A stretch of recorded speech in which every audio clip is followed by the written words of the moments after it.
Cast on Fuller Digital Solutions. To receive notifications and links about your favorite team's live streams, join our text club by scanning this QR code or text the word on the screen to the number shown. If your business would like to be a sponsor on broadcasts like this, please reach out to us at fullerdigitalsolutions@gmail.com. Join us all year long for coverage of your favorite team on Fuller Digital Solutions. It feels good to be part of a team. The commitment, trust, and loyalty you share.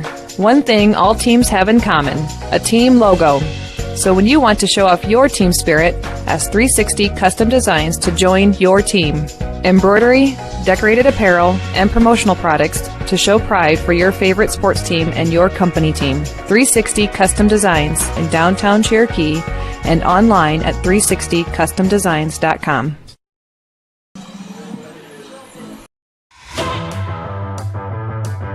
At American Bank, we're more than just your local bank. We're your neighbors, friends, and biggest fans. As the excitement of fall sports fills the air, we're here supporting our community every step of the way. Whether it's Friday night lights or volleyball matches, we're proud to stand behind our schools. We're cheering loud and proud for the MMCRU Royals. Here's to a season of hard work, teamwork, and unforgettable memories. American Bank, member FDIC. At Bavarian Meadows Senior Living in Remsen, residents enjoy a rewarding independent retirement lifestyle full of opportunities to create new friendships and stay active and engaged. They offer delicious meals, housekeeping, laundry, medication management, enriching activities, and professional staff care while residing in their own apartment home, where independent and assisted living options are available. Also check with them about their career opportunities too. That's Bavarian Meadows in Remsen with exceptional living opportunities and exceptional care.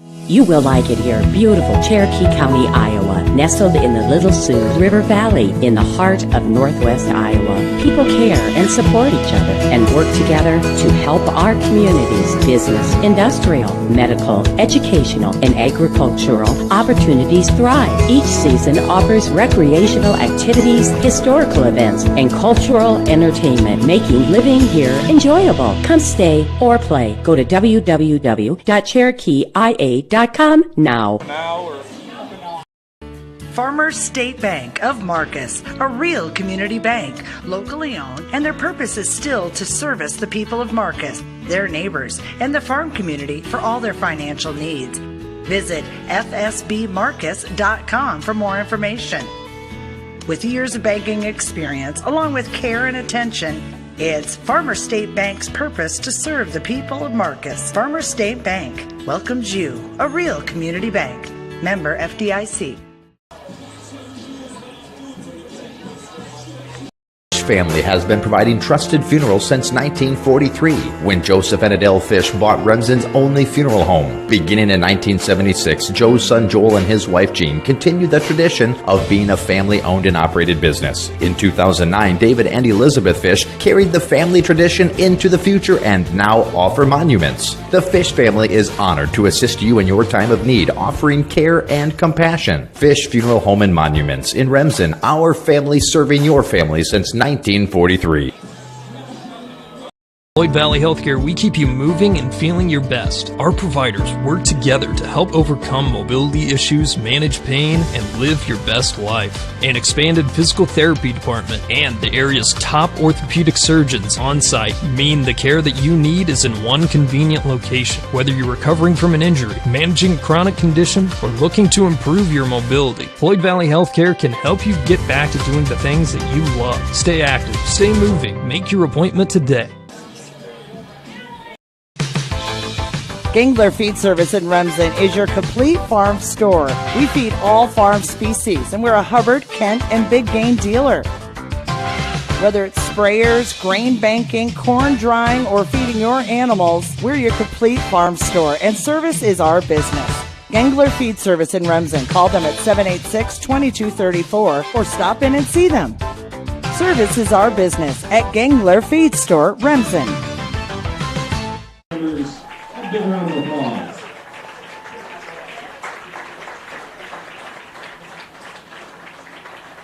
And the members of the officiating crew today, from Hull, Iowa, the referee, Marcus Renz. The umpire from Hull, Todd Weber. The head linesman from Rock Valley, Nathan Schaefer. The line judge from Hospers, Brad DeGotenhuis. And the back judge from Hull, Troy Wilbur.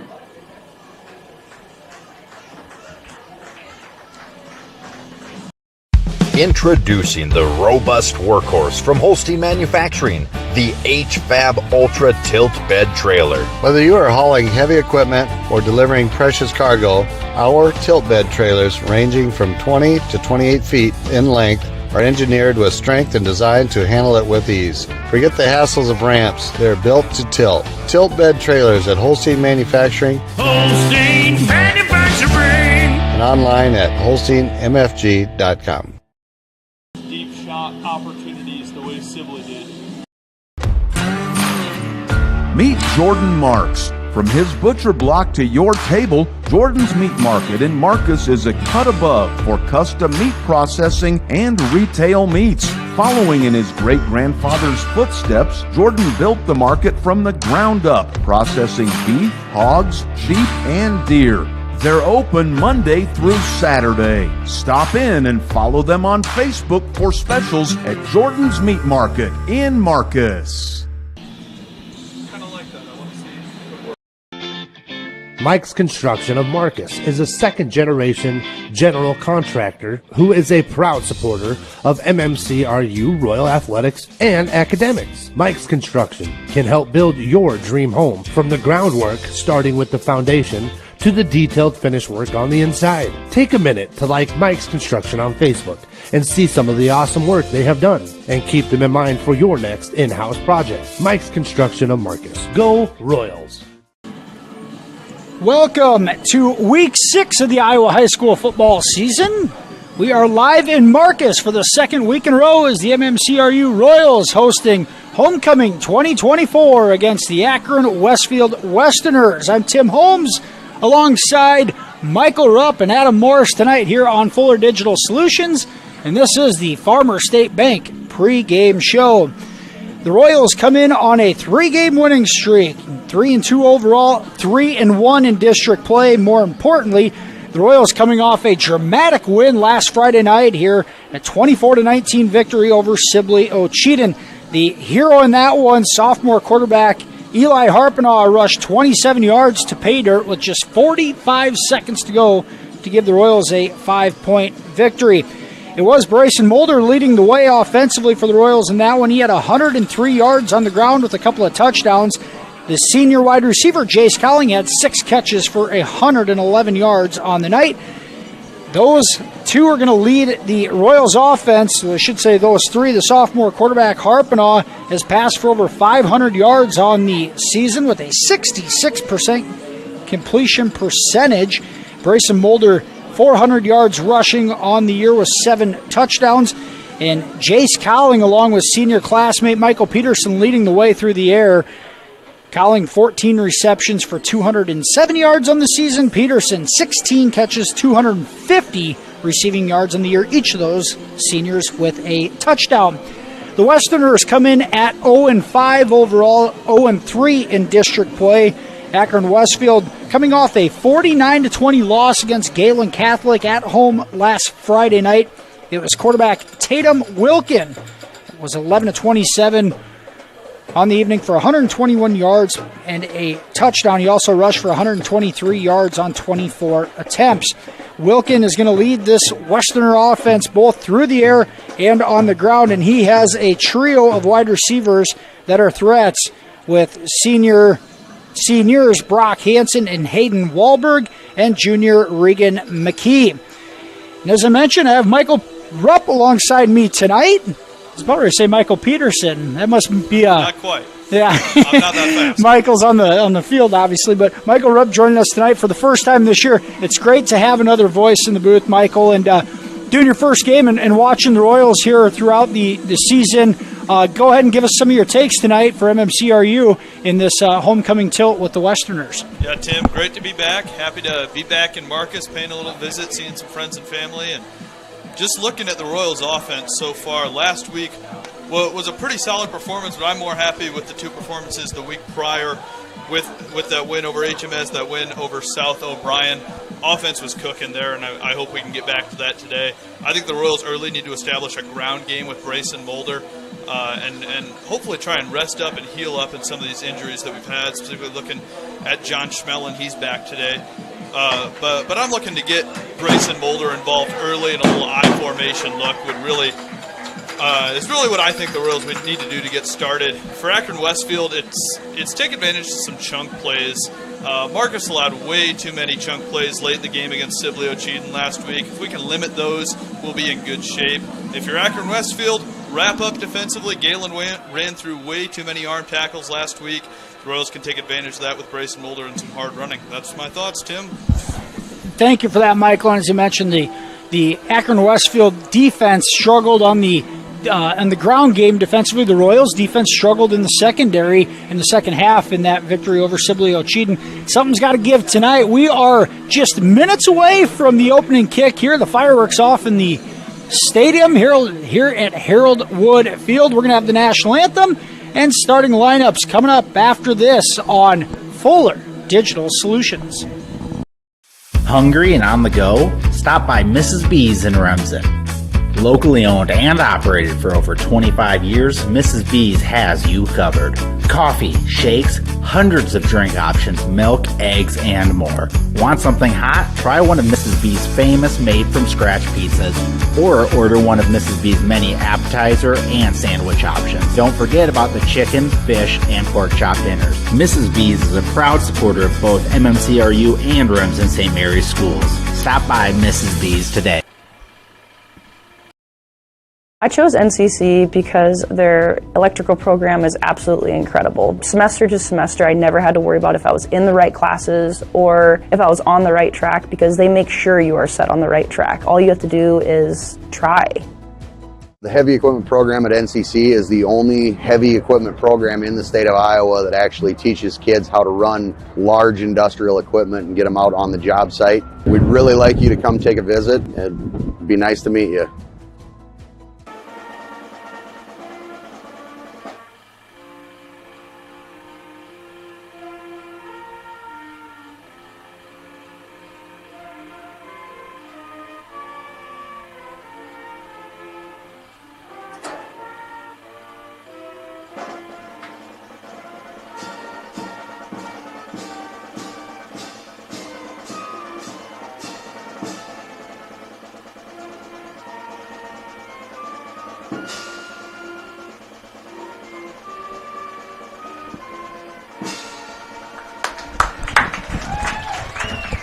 That the MMCRU marching band on the national anthem here at Harold Wood Field. It's week 6 of the Iowa high school football season already.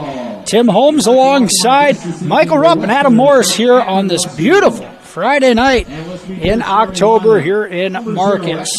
Once again, a great night to bring you some high school football. Many of the viewers watching from the combine or tractor this fine evening, and we're glad to be able to bring it to you here on Fuller Digital Solutions. The Royals, as Michael mentioned, MMCRU, the closest they've been to full strength in a few weeks. John Schmelin was out due to an injury last week, as was Gage Johnson. Both of them suited up and expected to play tonight. The Royals still without the services of junior safety Wyatt Alish. Alish had that broken collarbone in the season opening loss against Cherokee. He is out this evening. And just as I say that, it looks like Max Schnepp also not in uniform tonight on the sidelines. So the Royals missing a starting offensive lineman there in Schnepp. Let's go ahead and look at the starting lineups here for both squads tonight. First for the Royals, we'll do it on the offensive side. It's the sophomore quarterback Eli Harpenaugh starting things off at running back, a 6'3", 200-pound junior. Number 1, Brayson Mulder. At tight end, a 6'2", 195-pound junior. Number 35, Eli Schlinger. At wide receiver, number 7, a 6'4", 175-pound senior, Jace Cowling. Also at wide receiver for the Royals, a 6', 165-pound junior, number 6, Michael Schmeling. On the offensive line, number 50, Mason Hill. On the line for the Royals, one more I missed. Another wide receiver, a 6'3", 180-pound senior, number 23, Michael Peterson. On the line for MMCRU, it's a 6'2", 220-pound junior, number 50, Mason Hill. Also on the line for the Royals, a 6'1", 255-pound senior, number 75, Carver Miller. At center, a 6'3", 215-pound junior, number 72, Ben Tenniger. A 6'5", 275-pound junior, number 77, Lucas Peterson. And rounding out the Royals starting lineup on the line tonight, a 5'11", 235-pound junior, number 78, Braden Dunn. The Royals coached by Kyle Oswald, assisted by Colin Yude, Alex Weimer, Derek Marr, Braden Kampoff, and Cam Kuchel. Starting lineups for the Westerners tonight on the offensive side of the ball, it's a 6-foot senior, 190-pound, number 0, Tatum Wilkin at quarterback. At running back tonight for the Westerners, a 5'10", 175-pound sophomore, number 22, Caden Netley. At wide receiver for the Westerners, a 5'8", senior, number 5, Tate Cole. Also at receiver, number 11, a 6'4", 190-pound junior, Regan McKee. Another receiver, a 6'1", 195-pound senior, Hayden Wahlberg. Another senior wide receiver, 6'1", 175-pound, number 18, Brock Hansen. And on the line for the Westerners, at left tackle, a 6', 180-pound senior, Danon McKee. At left guard, a 5'11", 250-pound sophomore, number 55, Mitch Minen. At center, a 6', 290-pound senior, Cooper Jacobson. At right guard, a 6', 200-pound junior, Braden Kusler. And at right tackle, a 6', 215-pound junior, number 74, Ian Milbro. The Westerners, coached by John Sievert in his second season, assisted by Nick Jacobs, Chad Wendell, Carson James, Nathan Harris, Jeff Walthusen, Dan Tyndall, Caleb Colt, and Chad Brown. The Westerners 0-5 on the season, 0-3 in district play. The Royals in their home blue unis tonight, blue tops, blue bottoms, the sharp blue helmets with a 5-pointed crown on it. The Westerners in their clean-looking whites, white top, white bottoms with the black letters and numbers, red trim, and the black helmet. This a rematch of last year's district championship where the Westerners came back from 21 down in the fourth quarter to win. Got to think that's still on the mind of some of the Royals leftover players, the juniors and seniors that were in that ball game tonight. The Royals will kick off from left to right. And doing the kicking duties for MMCRU is Jace Cowling.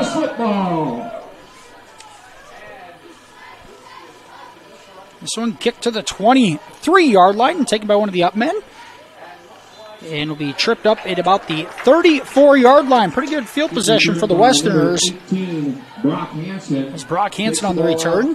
Akron won the toss, elected to receive the ball. So I'm curious if I'm MMCRU, I'm thinking Akron's going to come out with a big play here to start. Maybe a play action look, a little flea flicker, something to catch the Royals off guard here to start the game. As we mentioned, as the Royals secondary struggled in the second half of last week's win. See if Akron-Westfield goes to the air right away. Out of the shotgun, 2 receivers left, 1 right. Wilkins going to take off tackle and chopped down on the far side. That's Parker Glassmaker on the Royals tackle. Wilkin takes it for a 2-yard gain, and it'll bring up 2nd and 8. Got a packed house here in Marcus today, Tim. I'm impressed with how nice the field looks, how great the stadium, how great the school looks, and all that construction. I haven't been here for a minute. The complex looks beautiful. It's a perfect night for football, a great crowd on hand. 66 degrees, our game time temperature. An easterly wind at 7 miles an hour. The Westerners going into it just a bit. Here's the pistol formation. Wilkin play action, looks. He's got man-to-man coverage on the near side. It's a jump ball up with the catch for the Westerners across midfield. And that is a catch for Brock Hansen. That goes for 19 yards on Wilkin's first attempt of the night. And it's Tatum Hicks in coverage for the Royals making the tackle, but it's a Westerner first down at the MMCRU 45. Yeah, you got a 5'4" Tatum Hicks on a 6'1" Hansen. That's a matchup Akron's going to want to take advantage of. Out of the pistol, give up the middle. It's Netley. He's going to pick up about 4 up to the 41. Caden Netley's first carry of the evening, and it'll bring up 2nd and 6. 1 yard line, that'll bring up 2nd and 6 for Akron-Westfield. This Westerner squad lost 49-20 last week against Galen Catholic, a good Jays team, and Akron-Westfield was able to score the ball well in the first half of that one. This offense, if they get going, they can score in a hurry. Wilkin is a total weapon, and we expect to see a lot out of him in the run and the pass game. 2nd and 6, Westerners at the Royals 41, opening drive of the ball game. Here's Wilkin on play action. There might have been a hold on this near side, no call. Wilkin is going to cross the 35 for a first down. Ball carried by quarterback Tatum. The Westerners got away with a hold on the left tackle. Down at the 34-yard line. Is the Royals defensive end trying to hold containment, and Michael Peterson. no call. It'll be a first down. Wilkin and the Westerners at the 34. That a pickup of 7 yards. Yeah, that was Caden Steffen got held a little bit, and coach is going to pull him out. He's a little heated after that play, and rightfully so, but good call from coach. Pull him aside and give him a breather there. We talk about injured Royals. Caden Steffen tore his ACL in fall camp and playing through it here with that brace on his right knee. 1st and 10, Westerners. High snap, it's loose, and the play is going to be blown dead.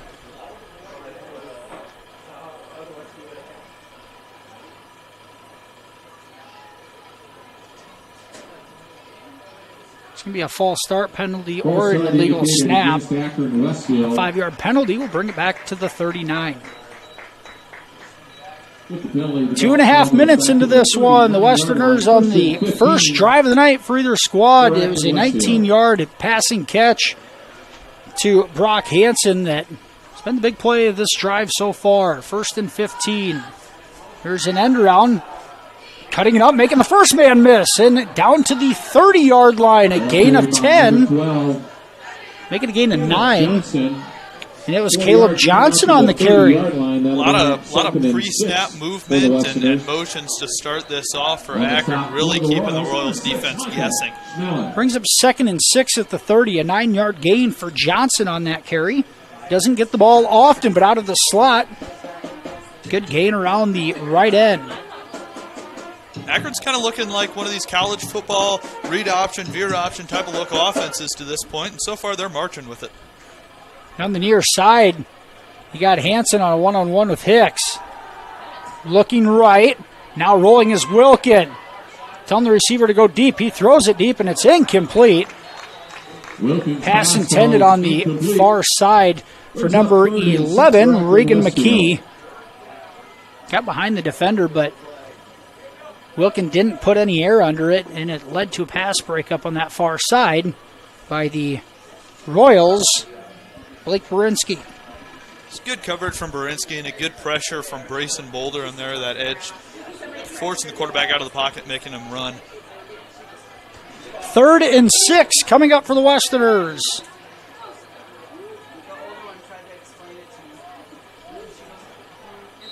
Two receivers left, one right. Netley in the backfield with Wilkin at the Royals' 30-yard line. He's going to change the play. Man-to-man coverage, near side. He's going to look that way. Going deep. Throwing deep into the end zone, and it is incomplete. Almost picked by Taden Hicks. He had it on his back hip. I don't even think he realized he had his hands on the ball. Good coverage. Pass intended for Regan McKee, and it's Taden Hicks with the pass breakup, and it'll bring up 4th and 6. And a nice play from Hicks to save 6 points on the board. Like we said, Hicks is really undersized out there, but he's got a lot of speed and he's got a lot of strength out there to make up for it. But teams all season have been taking advantage of that. And as much as a team like Akron historically airs it out against MMCRU, he's got to be ready for a big night. 4th and 6. 3 receivers right, 1 left. And now a timeout going to be called by the Westerners. We'll take it with them. 8:21 to go in the opening quarter. 4th and 6 coming up for Akron-Westfield after this commercial break on Fuller Digital Solutions. The Ramsden Farmers Co-op has been serving you for over a century. They are a full-service co-op providing area livestock producers with Land O'Lakes and canned feed. And take advantage of their full-service agronomy center for all your crop production needs to maximize your yield. They also buy and sell grain and offer grain drying. Ramsden Farmers Co-op with years of experience and ready for the future.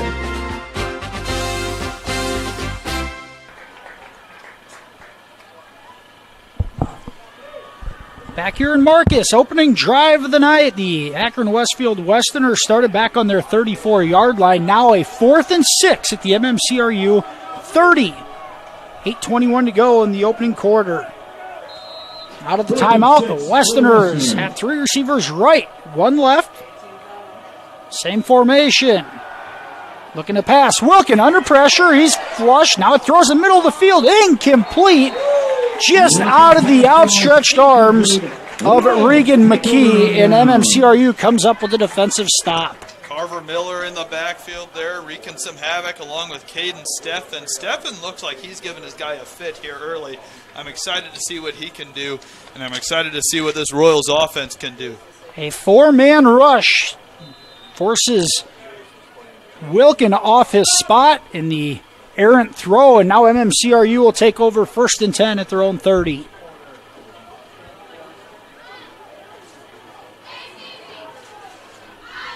John Schmellen, a late add to the field here as the fullback. The Royals out of the power I on 1st and 10.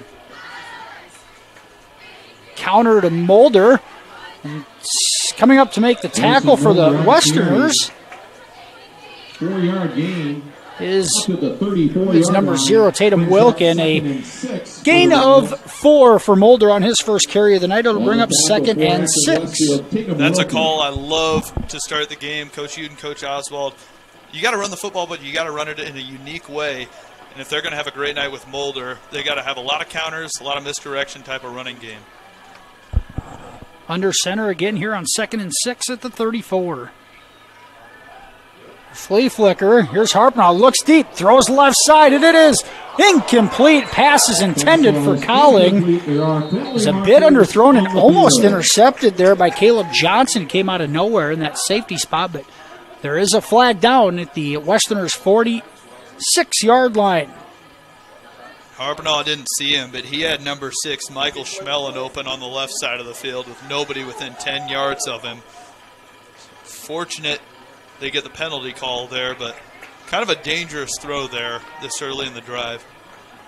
The penalty, a pass interference call on the Westerners. That a 15-yard penalty will walk this one out to the Royals' 49, where it's 1st and 10. And that safety shading the side of Jace Cowling, knowing just how dangerous he is in that wide receiver position. It's going to leave some opportunities for some of these other receivers if Harpnaugh can take advantage of it.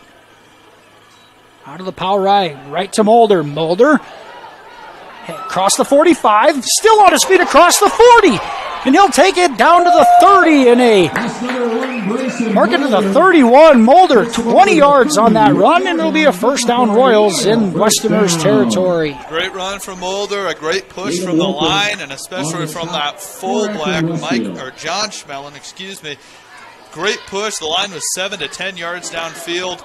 And a great cut from Mulder for a 1st down. Royals' offensive line has gotten a push the last couple weeks. That time, Mulder not touched until 4 yards across the line of scrimmage. 1st and 10. Harpenoff throws short to Cowling, short side of the field. And he will be wrestled out of bounds. Cowling picks up 2 to the 29. That's the passing game I think the Royals really need to buy into to complement this run game today. If you can get the ball into Peterson, into Cowling's hands early, things are going to go well. Jace is such a weapon, you got to find a way to get him the ball. That the first completion of the night. 2nd and 8. Now Harpenoff loses it. Mulder ends up with it, and he's going to race out to the left side, and he'll get the edge. And Mulder, on a busted play, is going to be close to a first down on that far sideline. I guess we'll just pretend that was a little wildcat trickery type of formation. That works out. Good poise from some young players in the backfield to be able to just get the ball and go get some yardage there. And on 2nd and 8, Mulder picks up 7. We'll bring up a 3rd and 1 at the Westerners' 22-yard line. And Mulder so far 3 carries, 31 yards on the night. Now a heavy package out of the pistol. Here's the give to Mulder, and he's tripped up in the backfield and dropped for a loss. Mulder loses a yard, and it's going to bring up 4th and 2. A lot of pressure came from the left side of the line there, right to the hole that was going to be open. Good defense from Akron here, and a big 4th down decision early in the game. You can see how much attention Brayson Mulder's drawing from this Westerner defense.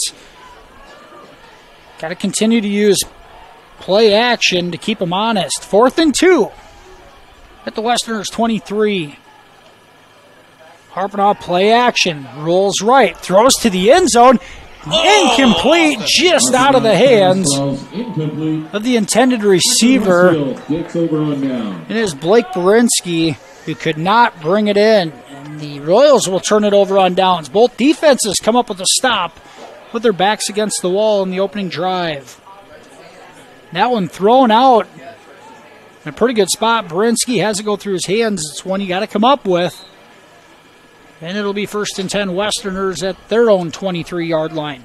That's a ball he wishes he has back. You can't dwell on it. You have to learn from it, move on, get the next one here. Harpenoff's got room to run on those plays as well. Could have tucked it. 1st and 10 Westerners. Out of the shotgun. 3 receivers left, 1 right. Here's Wilkin. He's going to keep it. Goes right up the middle. Not much there.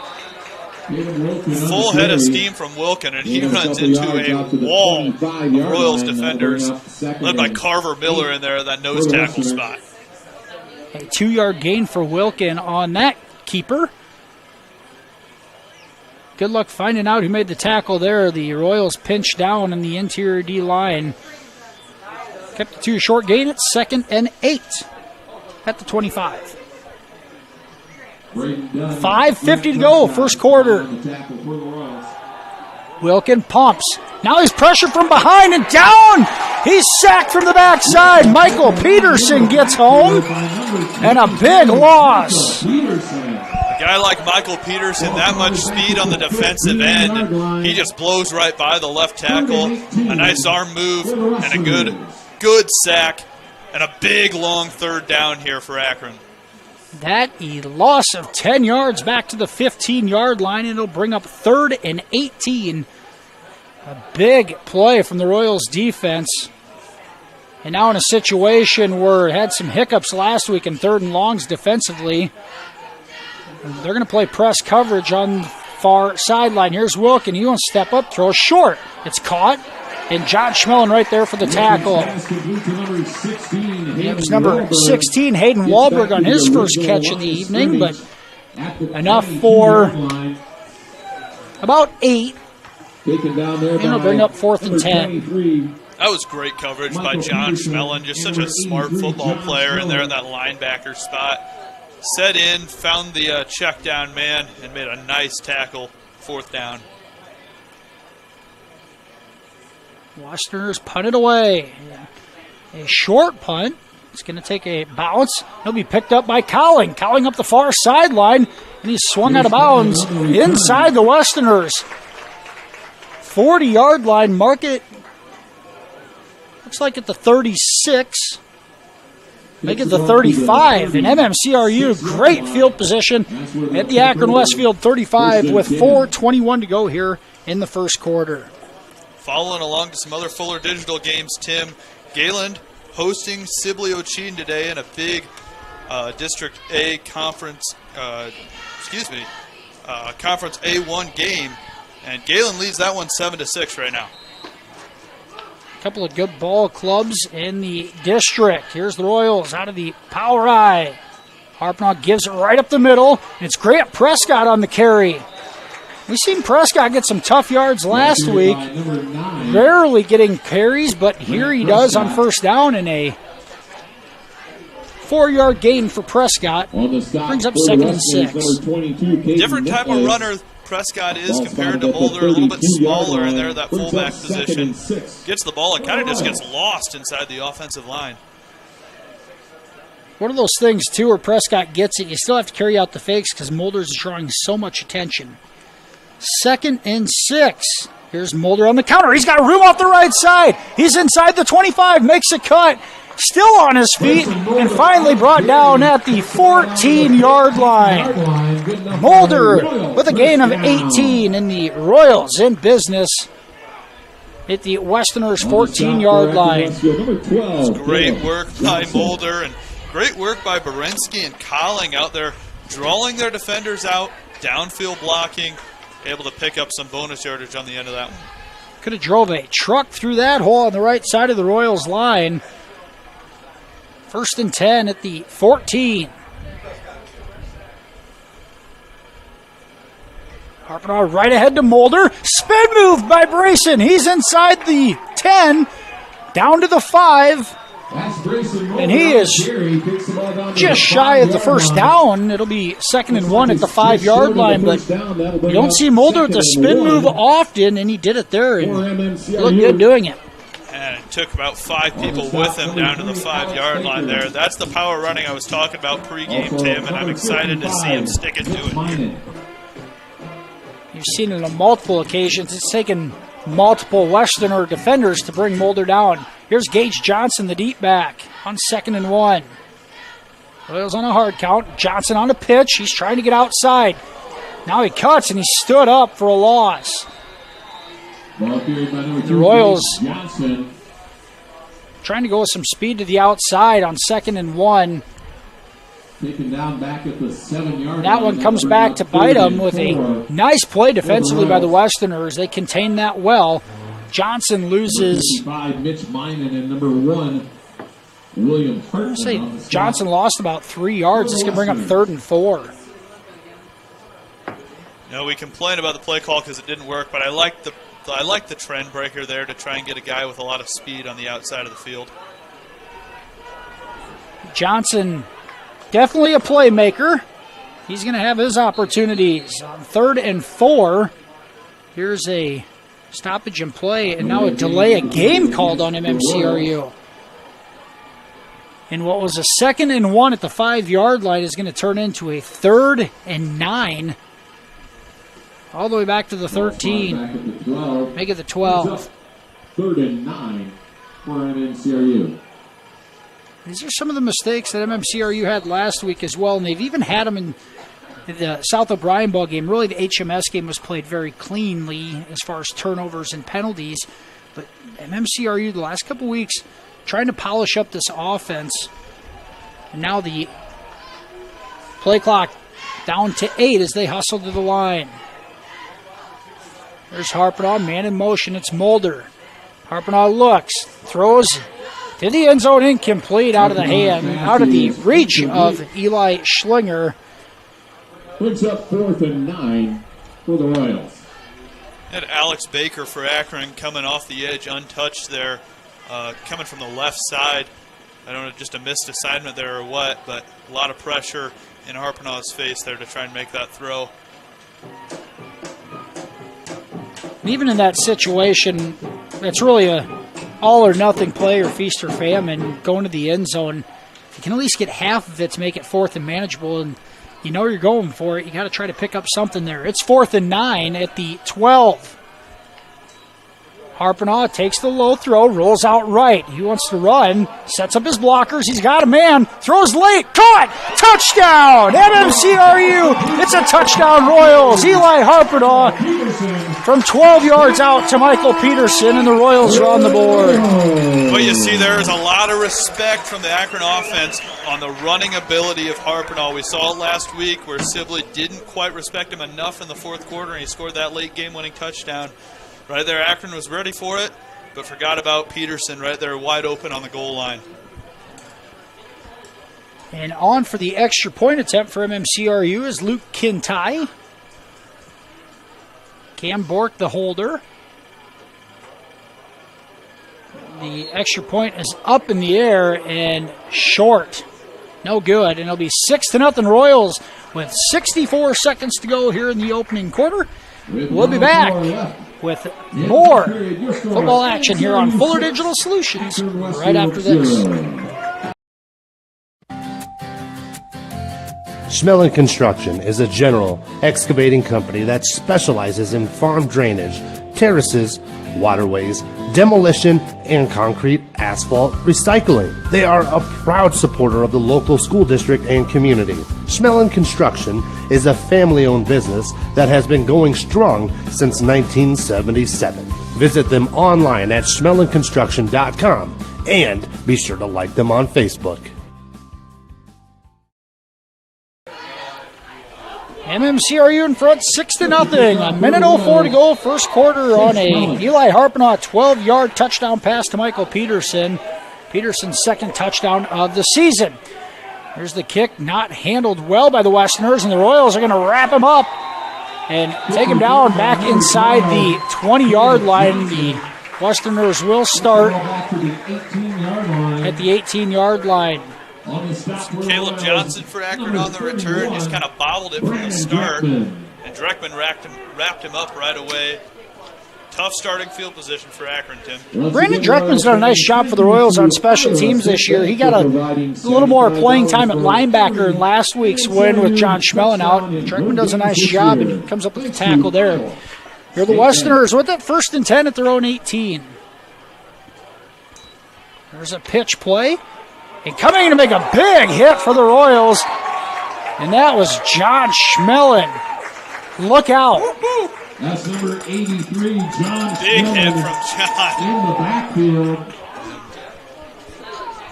Looks like Loss of he a loses half a a yard couple on the yards, play. half a yard it Brings looks up like. second down for the Westerners. Netley's going to have a no gain on that carry, and he paid the price for it. Bring up 2nd and 10. Safe to say John Schmelling is back. Last play of the first quarter, most likely.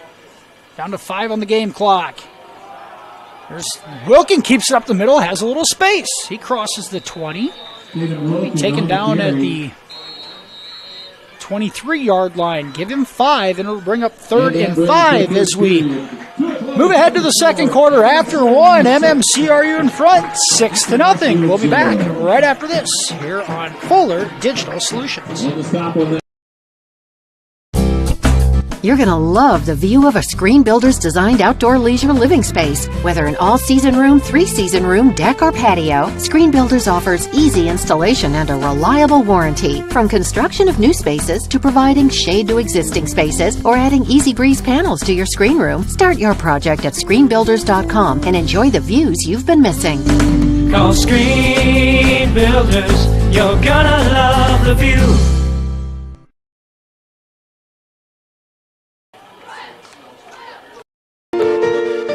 What do you believe Cherokee County stands for, and what each citizen within represents? I'm Shane Belfi, and I believe Cherokee County represents what most aspire to be. Hardworking, banded together in a shared vision for a better tomorrow. I've seen this in action with various projects and even in tough times, but we've always come out victorious. We have a lot to be proud of, but there's still work to be done.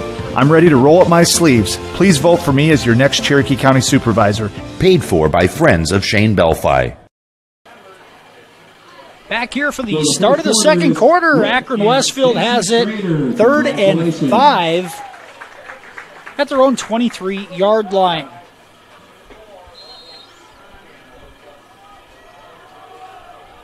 Now out of the gun, a power formation shown by the Westerners. There's a man in motion. Wilkin looks to throw. He looks, got time, throws out in the flat, and it's incomplete. The pass intended for Tate Cole. And a late flag there as Cole shoved a Royals defender. Multiple penalty markers on the field. And a couple of flags coming down late. And Colt, a little frustration there. That was a pretty good pass from Wilkin, just couldn't bring it in. Let the officials sort this one out. I didn't see the Royals player do anything after the play. Cole clearly shoved him. I'm curious what the second flag is for.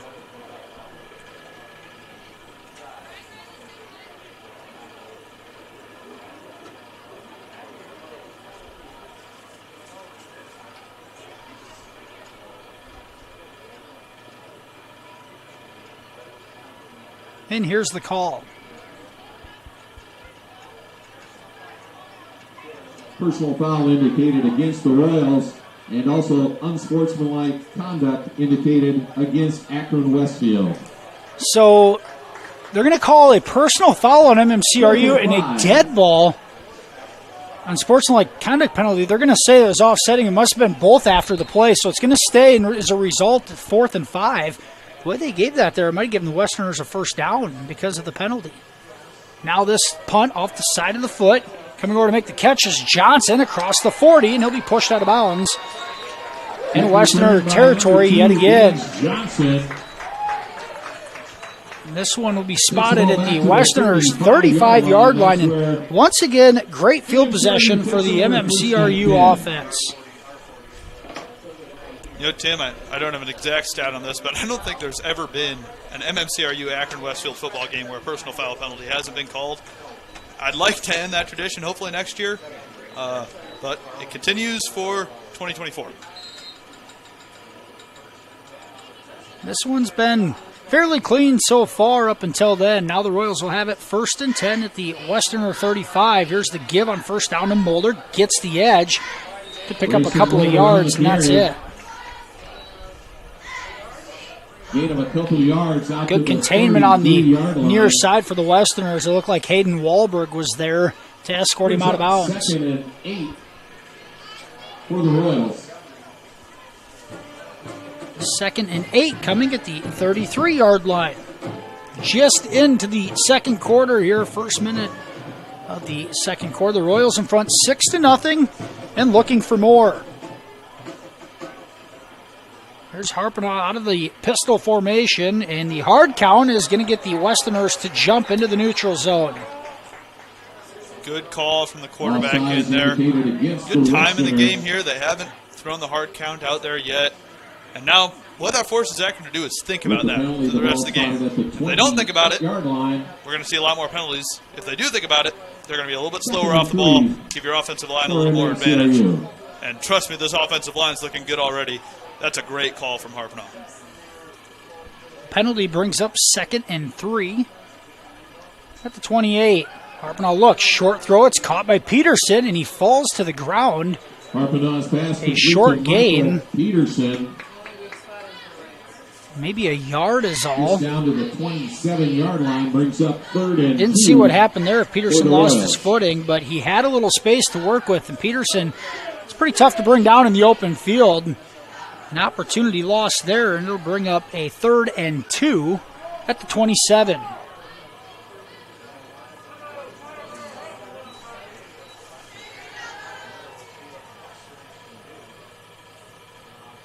There's Mulder on the carry. He's trying to get outside, and now it's a foot race, and he is not going to get there.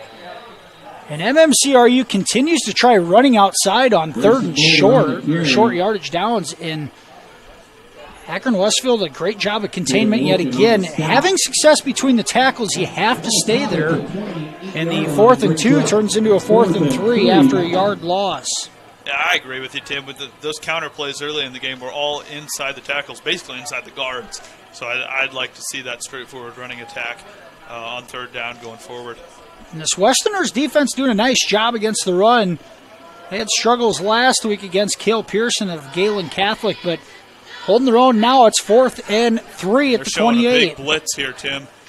And they come. Harpanaugh has to get rid of it. He's got man-to-man coverage up in the air. It is incomplete. Harpanaugh's pass falls incomplete. And that's going to be a stop. There was some contact and hand fighting there. No call. There's a flag down. There is a flag down. I take that back. scrimmage.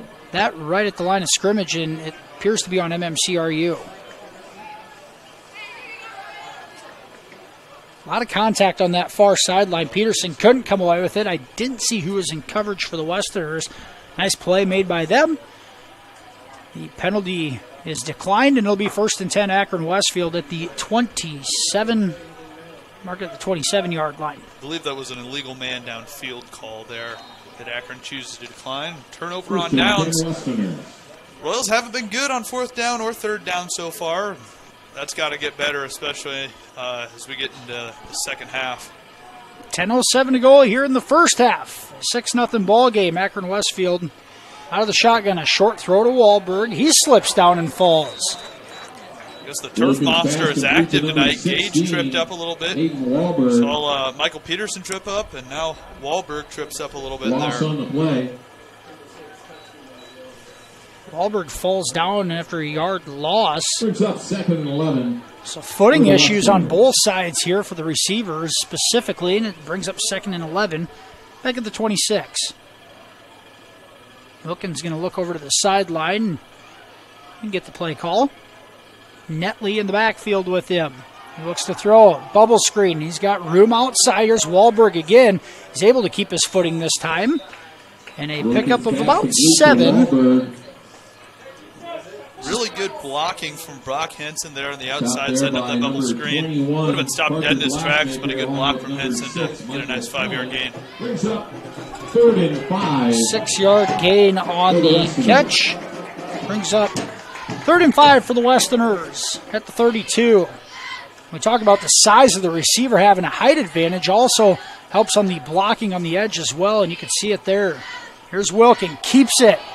Cuts up the middle. He's going to be close to a first down. He falls forward, and I think he has it. And on 3rd and 5, the Westerners move the sticks.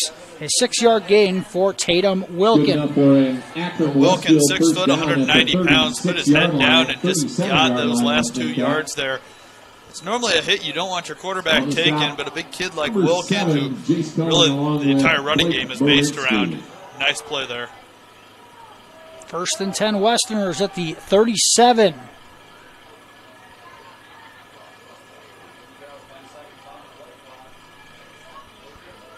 And the play clock down to 4. Snap it. Wilkin runs straight ahead using a lead blocker. Not much there. The Royals meet him in the hole.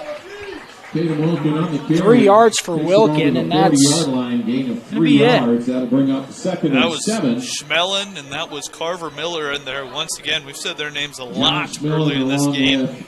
It's good to see them get some early action. That was another collision in the hole. Wilkin lowering his shoulder, and him and Schmelin meeting in the hole. 2nd and 7. Ball spotted right at the Westerners' 40-yard line. Royals showing some pressure here. They bring it. Play action. Wilkin throws it short. It's caught. And with forward progress, a gain out to the 1-yard gain is all for Brock Hansen. He paid the price for it. Jace Colling right there on the tackle. For the Royals, Jace Colling. That brings up 3rd and 6. 3rd and 6 for Akron-Westfield. 6'4", 175-pound Jace Colling right to the middle of your back is not a feeling you want your wide receivers to have. I don't know if that's the correct decision on Akron, throwing into the flat with a guy like Jace coming in there full sprint. 3rd and 6 Westerners. Wilkin has Netley to his left.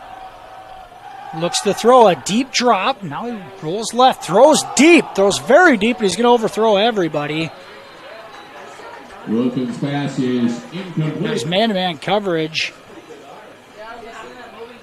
between McKee, Regan McKee, and for the Westerners. I think it was Blake Borinsky on the coverage for the Royals. And Brayson Boulder in the backfield again, causing a lot of pressure, overwhelming Wilkin, and I think he got a little scared and just chucked one up.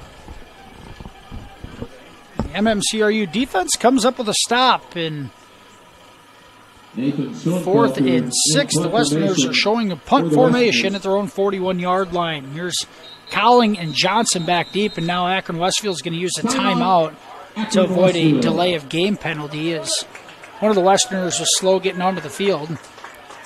They might have also faced an illegal substitution there with that man coming in after the center already got in position.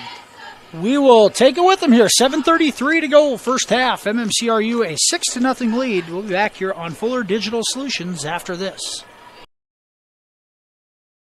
United Bank of Iowa has been recognized as Iowa's #1 ag bank every year since 2004. However, they have been financing agriculture for generations. Their employees have a commitment to ag and the industry knowledge and experience you deserve. You can count on United Bank of Iowa to finance your ideas and support you every step of the way. Stop by any of the 35 locations today and talk about how they can help your operation succeed. United Bank of Iowa, member FDIC. 4th and 6 for the Westerners. 7:33 to go in the first half. Akron-Westfield showing a punt. Chase Cowling and Gage Johnson standing back at their own 30-yard line. This one hit well. Retreating over the head of Cowling and Johnson. And this thing is going to roll sideways inside the 5-yard line. And they're going to mark it dead. Inside the 5, mark it at the 3-yard line, and what a punt from Akron-Westfield. And that one caught Cowling and Johnson by surprise and added on another 25 yards of a roll, and the Royals back in the shadow of their own end zone. Once again, it's the little things that you just can't have happen. That being one of them. The Westerners defense sets up here. In good position. Royals in a power I, deep in their own territory. Mulder gets the carry. He's out across the 5. Grayson Mulder on the carry. Takes the ball out to the 7-yard line. 4 yards out to the 7 is where they'll mark it. And no question about that, Colin. That's what we were saying, Tim. If you can get 4 to 5 yards handing it off to Brayson Mulder on first down, keep doing it. Minen and number 22. And Minen Netley combined on the stop. And Netley in on the Westerner tackle. To avoid any kind of disaster, they're going to go under center yet again here on 2nd and 6. The counter to Mulder. He's got room off the right side. He gets outside. He'll have the first down. He's still going on that far sideline. Pushed out of bounds in a nice run from Mulder. Takes that one out to the 22-yard line in a 15-yard gain on 2nd and 6. More credit to Mike Schmellen again. 10 yards downfield, continuing to block, continuing to draw guys away from Mulder. Nice run to pick the first down. A lot of success for Mulder on that counter play. The Royals will stay out of the power I here on 1st and 10 at the 22. Straight ahead with Mulder. He pushes the pile, and he'll be pulled back. Grayson Mulder on the carry, 5-yard gain. Give Mulder 5. 27-yard line. Up to the 27. Puts up 2nd and 5 for the Royals. Looks like Netley in on the tackle yet again for the Westerners. He's been all over the place here in the first half. Like number 55, Mitch Miner. Nice to get into a groove here. Keep running the ball inside of 6 minutes now. If you can eat down a lot of this clock and score going into halftime, that's a really good thing for MMCRU. Royals will receive the second half kickoff. Mulder, a cut at the line of scrimmage, and he should have a first down here. And he does. A good move from Mulder at the line of scrimmage. An 8-yard gain for Mulder, and it's a first. Make it a 7-yard gain for Mulder. It's a first down for the Royals. 12 carries, 89 yards here in the first half for Mulder. Bracing continues to be the workhorse. Yeah, and if it ain't broke, why fix it? Back in the I formation again here. Now a timeout for MMCRU. Timeout, MMCRU. 5:27 to go here in the first half. Royals in front, 6-0. We will be back after this commercial break here on Fuller Digital Solutions. Welcome to Wall of Fame, where style meets customization, specializing in crafting custom clothing and print shirts. We ensure every stitch and every print is of the highest quality, so you get the best clothes every time. We're here for all your promotion needs, and the best part, our process is seamless. Simply share your designs with us and we'll handle the rest. Get custom clothes for the best price. Wall of Fame, not just embroidery.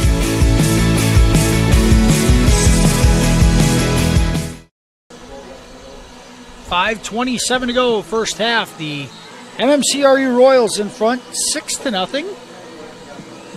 Got a score update from Cherokee. Right now, a big matchup in Class 2A, West Lyon versus Cherokee. West Lyon's up 12-0. 2 failed 2-point conversions for West Lyon. And they got the ball right now, right around midfield, still in the first quarter. West Lyon ranked number 1 in Class 2A, and they are a handful for anybody. Cherokee able to take down Central Lyon last week. His game-winning field goal there for the Braves. And overtime. 1st and 10 Royals. Thrown 34. Here's Mulder again on the carry. Make it 6 straight runs. Mulder across the 40. And another positive gain on first down. That one goes for 9 out to the 43. It'll bring up 2nd and 1. 9 yards. And what I love seeing there, Brayson Mulder with 2 hands on the football as he gets hit there. You hate to give up a turnover right here in midfield. And the Royals have had a lot of bad history with turnovers over the last few years. This drive started back on the Royals 3. 6 plays, 6 runs. They've covered 40 yards. And it's 2nd and 1. Play action. Harpenow rolls right. Still rolling. He's going to take off with it across midfield, and there's Eli Harpenow using his legs. The sophomore can do it. He takes this one across midfield. Oh, right to midfield, and in the 7-yard gain will pick up the Royals first down. And I don't think you can quite tell on the live stream. I didn't realize it until now. Harpenow is a fast kid.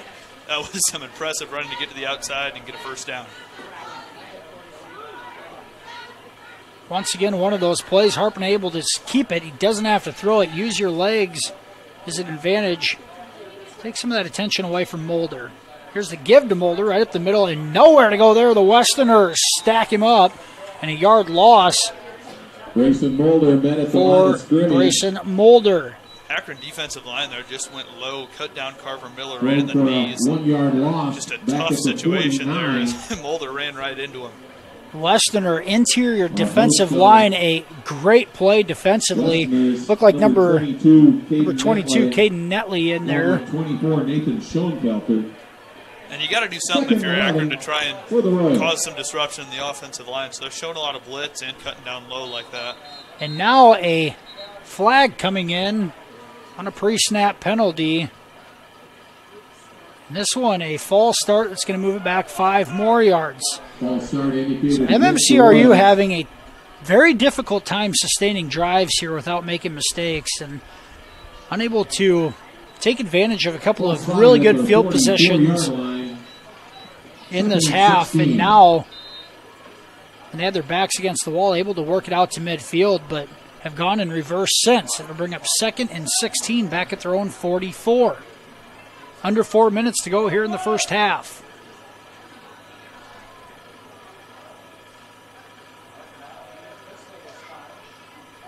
And now a hard count is going to get the Westerners to jump.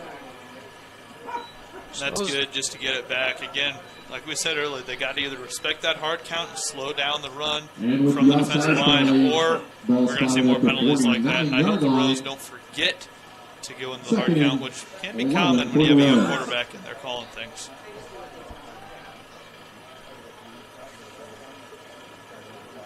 Royals get those 5 yards back at 2nd and 11 at the 49.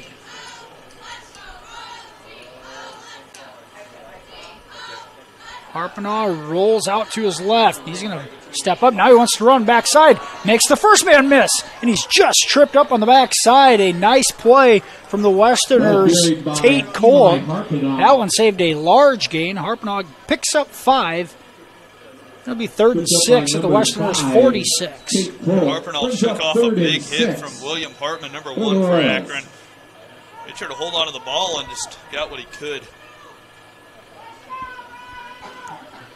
really getting the defensive line to shift there. Harpenau looked to cut it back the other way, which was a good vision, but Tate Cold able to make a nice shoestring tackle to save the big play. 3rd and 6.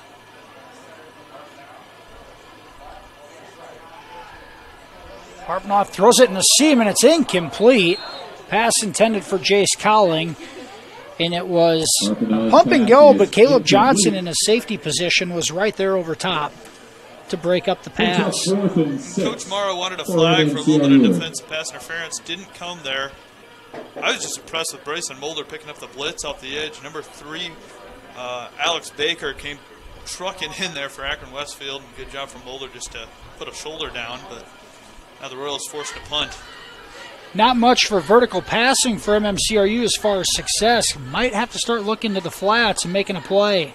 Here's a high snap. This punt hit end over end, dies down, takes a Royals bounce, and it's going to bounce inside the 10 and rolls dead at the 5-yard line. So with 2:22 to go in the first half, Akron-Westfield will have the ball to start at their own 5-yard line. Akron didn't send much rush after that punt. It allowed Mulder to kind of sit and get comfortable with it for a second and let the Royals coverage team get downfield, be able to down that. Tough starting field position inside of 3 minutes here. See if Akron tries to run it out or if they try and get a little pass in the flat, get their athletes the football, see what can happen. The Westerners 1 timeout left. The Royals have 2. Power formation. The Westerners going to run it. Here's Wilkin, keeps it off the left side. He takes it out to the 10-yard line before being chopped down by Parker Glassmaker. Michael Schmelin had a shot at him, but a nice cut from Wilkin, able to extend that run, and a nice 7-yard gain. 7-yard gain for Wilkin on first down, brings up 2nd and 3 out at the 11-yard line.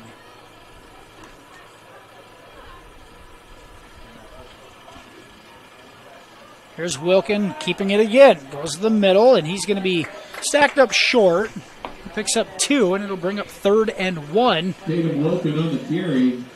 at the 13-yard line. Short of the first down. Schmelin and Graham Prescott in there on that hit. They're going to go tempo here, line up quick.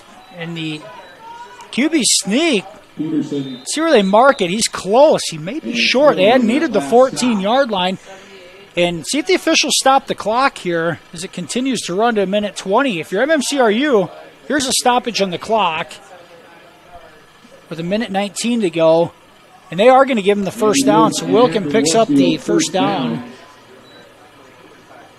They're going to give Wilkin the full yard, and now the ball's set and the clock will continue to run. And I think Akron-Westfield's just trying to get to the half here. And that's not a bad decision. You stayed in this game 6-0.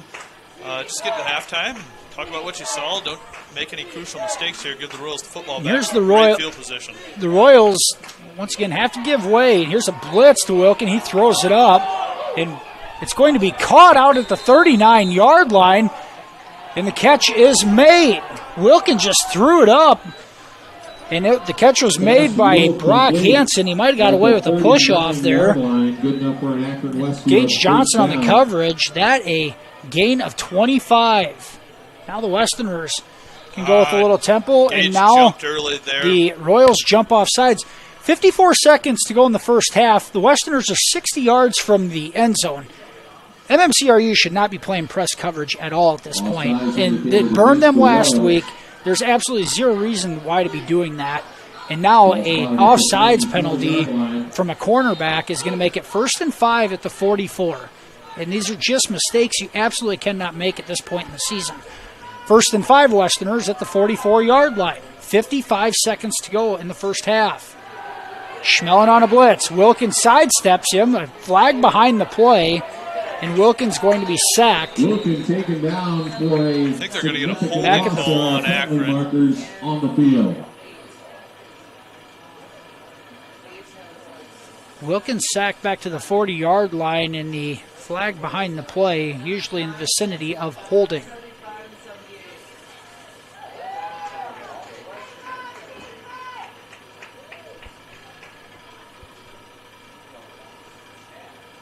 Holding indicated against Akron-Westfield.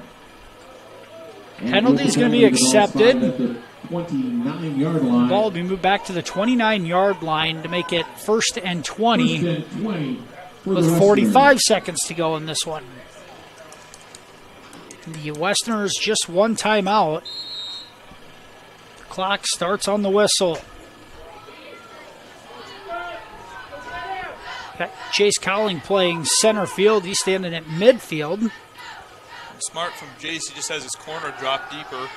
Wilkin looks, throws to the far side on a wheel route, and it's intercepted. Picked off. On the far side, I think it was Michael Schmellen who got it. And that's great leadership. I just said Jace Cowling had that corner drop back a little bit deeper. That was Schmellen. Schmellen got in a great position, saw the deep ball coming in. And even if the Royals don't do anything with football here, you take it, you take a knee, you go into halftime. You prevented any big plays from Akron-Westfield. You kept the lead going into half. Great work from Schmellen there. And that on the far side there, a simple crossing route between the receivers. Schmellen got good depth on his back pedal and was there to play center field himself and come up with the interception. 1st and 10 Royals at the Westerner 49-yard line. Just 27 seconds to go here in the half. Let's see if they take a shot. Harpenaugh looks to throw. Now he's going to roll to his right. Has a little space. He's going to throw it late, and it's incomplete. Harpenaugh's pass is incomplete. Couldn't see it roll away from him, but he had Michael Schmellen open on a wheel route on this left side. But that's not a possible throw from him running the opposite direction. Didn't even see him. 2nd and 10 with 17 seconds to go here in the half.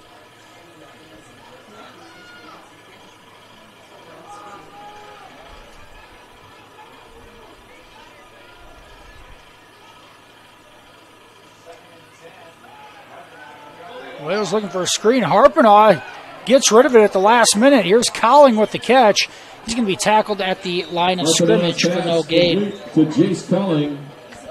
There is a only a second. Now a flag comes in. The end of the play.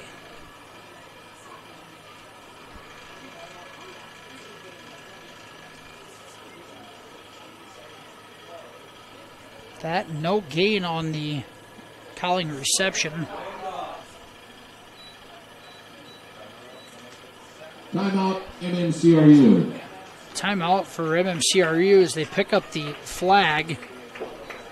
And I'm assuming they were discussing a possible illegal man downfield in that situation, but I think they decided the receiver was right behind the line of scrimmage. We'll wave it off. We're going to keep it here. 16 seconings to go in the half. Coming up here at halftime tonight, we will have some homecoming festivities. I believe the dance team is performing. We'll have that live for you. And then Michael and I will be back with the FDS halftime show, the first half scoring recap and some first half statistics. And then we'll have some scores from other games from around the area. Coming up here shortly on the FDS halftime show. I got one of them score updates right now. West Lyon leads Cherokee 18-0. I believe we're into the second quarter for that one. And the Akron-Westfield coaching staff on the field, only 1 second ran off the clock on that last play. And I think they want to have a little bit more come off, and I don't know that that's going to happen. So we're going to keep it 3rd down. Or it's 3rd and 9. We'll give Cowling 1 yard on that catch, but it's 3rd and 9 at the 48. 16.3 seconds to go, and the Westerners in a prevent coverage. Here's Harpenaugh out of the pistol. Looks in another middle screen. Mulder has it and has a little space, trying to get outside. He does. Mulder cuts it up across the 30, up to the 25. And now a flag behind the line of scrimmage. Back right at the line of scrimmage yet again. On the field. You could tell about every fan in the stadium turned back and saw the penalty flag. You just hear an audible groan from the Royals fans. That's a tough setback penalty. Had a shot at the end zone, pretty reasonable distance. Instead, back him up even more. Ineligible receiver downfield. As Michael said, they threw it the last play and decided to pick it up. This time they do not, and it negates a 23-yard reception for Mulder, and it make it third. Ball spotted at the 47-yard line. Third and 14 with 7 seconds to go here in the half. Now you just want to avoid a disaster if you're MMCRU. Don't force anything here and take your lead to the half. Yeah, I think maybe just throw a bubble screen to Calling, see if he can't break something loose with all the green grass he's got in front of him.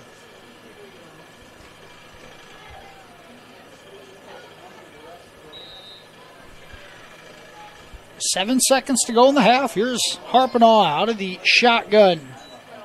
He's just going to give it off to Mulder. Mulder goes to the right side, cuts it up, and he'll be tripped up inside the 40. And that brings the first half to conclusion. With the score, MMCRU 6. That'll bring us to the half. Mulder a run of 15 on that last carry, but we're going to head to the halftime break. Royals in front 6-0. We'll be back with the Royals dance team performance and the marching band right after this here on FDS. Next level internet leads to a next level experience. So up your game with Westel Systems Fiber Internet. With internet speeds up to 1 gigabyte per second, you can stream videos and play games without the annoyances of bufferings or delays. Westel goes above and beyond to make their customers' experience as hassle-free as possible, with exceptional 24/7 technical support and a reliable network so you can relax and do the things you enjoy. Explore what Westel has to offer at westelsystems.com. Get more out of your money and see what Westel Systems can do for you.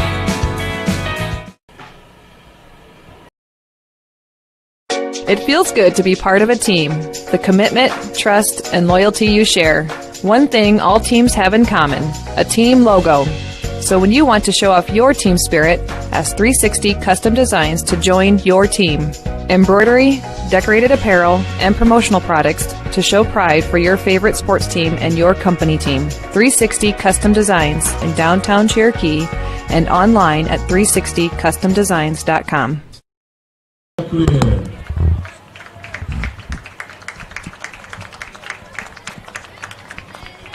Carver Miller, son of Jim and Tracy Miller, along with Deanna Partridge, daughter of Erby Strube.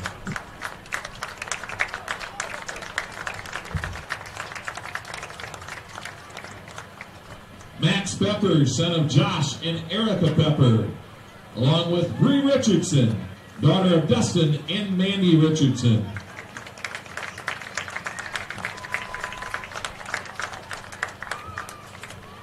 Clint Staub, son of Mike and Laura Staub, along with Brianna Staub, daughter of Jesse and Jackie Staub.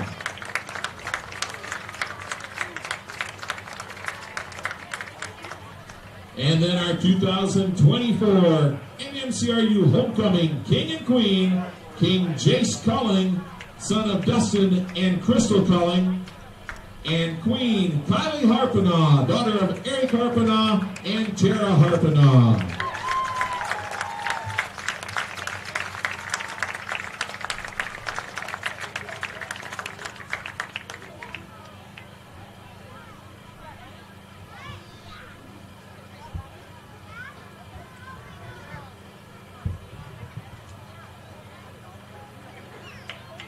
Royals fans, let's give our 2024 Homecoming Royalty one more big round of applause.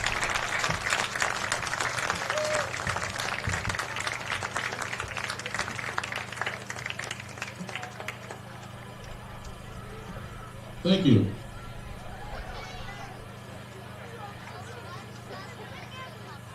Ladies and gentlemen, please welcome onto the field the MMCRU Marching Band. Drum majors Caitlin Wetter and Chloe Alish. Is your band ready? Presenting their 2024 program, Among the Stars, featuring music from 2001, A Space Odyssey, Counting Stars by One Republic, and Star Wars, The Force Awakens. Here is your MMCRU Marching Band.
band.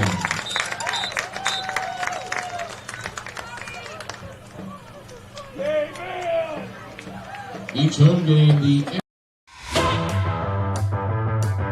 At American Bank, we're more than just your local bank. We're your neighbors, friends, and biggest fans. As the excitement of fall sports fills the air, we're here supporting our community every step of the way. Whether it's Friday night lights or volleyball matches, we're proud to stand behind our schools. We're cheering loud and proud for the MMCRU Royals.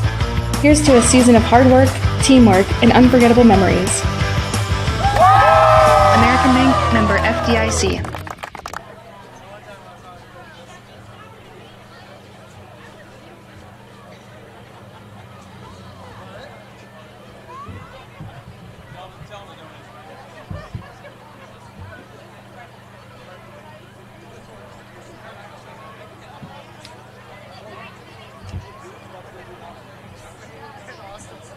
Ladies and gentlemen, please welcome the MMCRU dance team.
Chris Bakers, please report to the press box.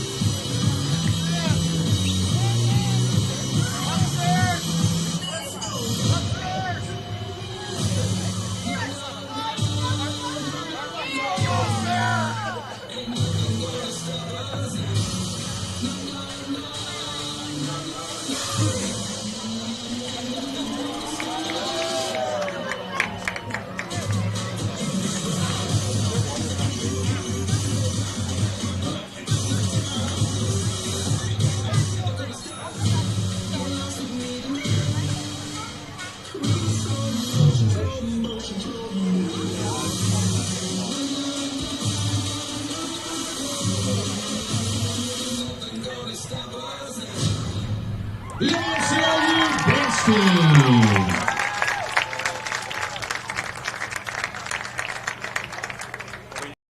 At Bavarian Meadows Senior Living in Remsen, residents enjoy a rewarding independent retirement lifestyle full of opportunities to create new friendships and stay active and engaged. They offer delicious meals, housekeeping, laundry, medication management, enriching activities, and professional staff care while residing in their own apartment home, where independent and assisted living options are available. Also check with them about their career opportunities too. That's Bavarian Meadows in Remsen, with exceptional living opportunities and exceptional care. Welcome back to the Fuller Digital Solutions halftime show here in Marcus in this Class A District 1 battle. MMCRU a 6-0 lead over Akron-Westfield. The first half scoring recap. It was back in the first quarter. Eli Harpnaugh on fourth down connected with Michael Peterson for a 12-yard touchdown catch and made the Royals lead 6-0 with the failed point after attempt conversion with 1:04 to go in the first quarter. That's our only scoring here in the first half. The Royals in front 6-0. First half statistics. First for the Royals quarterback Eli Harpnaugh. Harpnaugh 4 of 8 passing for 16 yards and a touchdown. A touchdown to Michael Peterson. Peterson 2 catches, 13 yards in the touchdown in the first half. Jace Cowling 2 catches for 3 yards. Harpnaugh also 2 carries for 12 yards on the ground. Leading the Royals' rushing attack is Brayson Mulder. Mulder 15 carries, 122 yards in the first half. It was Andrew Prescott with a carry for 4 yards and Gage Johnson 1 carry for -3. For the Westerners, Akron-Westfield, Tatum Wilkins 6 of 10 passing in the first half, 57 yards and an interception. Receiving-wise, it's Brock Hansen with 3 catches for 45 yards to lead the way for the Westerners. Hayden Wahlberg, 3 catches for 12 yards. On the ground for Akron-Westfield, it's Wilkin leading the way, 9 carries, 35 yards. And Caleb Johnson had 1 carry for 9 yards. And it's Caden Netley, 2 carries for 4 yards. Second half here to start. The Royals will have the ball. And Michael, do you have any scores from around the area for us? Yeah, I've been keeping a close eye on some of our other Fuller Digital schools. First starting off, Remsen St. Mary's up 37-0 at halftime against Arweva. Been telling you the score of the Galen Catholic Scipio Cheaton game. That game is also at halftime. Jays lead 21-12 at half. Score from Alta Aurelia against West Monona, 14-0. Alta Aurelia leads that one at halftime. Cherokee down 18-0 against West Lyon. Braves down at half. Score from Hartley. HMS is up 24-18. South O'Brien had a chance to score inside the 50 right going into halftime. They failed to do so. The Hawks lead that one. Thanks, Michael, for those scores from around the district and from around the area. Here the Westerners set to kick off here in the second half. It is, to do the kicking duties, Nathan Schoenfelder. Lining up as an onside kick, and he's going to pooch it short, and making the fair catch is Michael Schmelin at the 25-yard line. Royals will have it first and 10 at their own 25. Michael Schmelin at the 25-yard line. See if this MMCRU offense can get some traction and maintain something. The first half penalties, some small mistakes really on both sides of the field. They've had great field position tonight, but have only cashed in once, and that was on a 4th down conversion made possible on a really nice play by the sophomore quarterback Eli Harpinaugh. First and 10, Royals at their own 25 here to start the second half. 2 men in the backfield. It's Mulder, and here's the give to Mulder, trying to go behind John Schmelin, or Eli Schlinger, excuse me, the H-back lead blocking. Mulder comes out and picks up 2 yards. Make it 1 yard to the 26. To the 26-yard line. If I told you Brayson Mulder had 16 carries for 123 yards, you'd think that he probably reached pay dirt a couple of times, but has not been the case. Well, and he had a great drive right before halftime, but just too many penalties stalled that one out. 2nd and 9, Hoffman in on the Westerners tackle on the last play. Here's Mulder on the counter. Mulder trying to get outside, has to cut it up, and he finally does as he crosses the 30. Brayson Mulder on the carry out to the 32-yard line. Gain of 6 and bring up 3rd and 3 at the 32. Caleb Johnson along with number 3, Alex Baker on the stop. Right now you got to lean on your sophomore quarterback a little bit too. Mulder has been the bell cow, but you got to get Harpinaugh involved, especially with his legs here to keep the defense honest. The Westerners showing blitz here on 3rd and 3. Harpinaugh looks, throws left. It's caught by, dropped by Cowling. He had it in his hands and knocked away at the last second in coverage for the Westerners. Trying to get a number there. It's number 3, Alex Baker. And MMCRU, actually I think it was, we'll give it to Baker here, I believe. But Royals come out and go 3 and out of the half. And once again, the struggles continue. Here's Brayson Mulder to punt it away. The Westerners have a couple guys back in a 6-0 ball game. Mulder hits this one well. That's going to get over the head of the returners. Takes a Royals bounce inside the 10. All the way down to the 7-yard line as Mulder hits a good one. And Akron-Westfield's going to start at their own 7-yard line for their opening drive in the second half. Got a 65-yard punt there from Brayson Mulder. And again, didn't have much pressure from Akron-Westfield. Able to set his feet firm, let those coverage men get downfield. And Akron with tough starting field position. This feels like an Iowa Hawkeyes game to this point, Tim. Really, on the play calling for MMCRU, it seems awfully conservative, so I would have a tendency to agree with you. 1st and 10, Westerners at their own 7-yard line. Their offense trying to get some traction as well. They're one big play away from taking the lead. Here's Wilkin, rolls right. He has a couple blocks. He gets the edge. He's across the 10.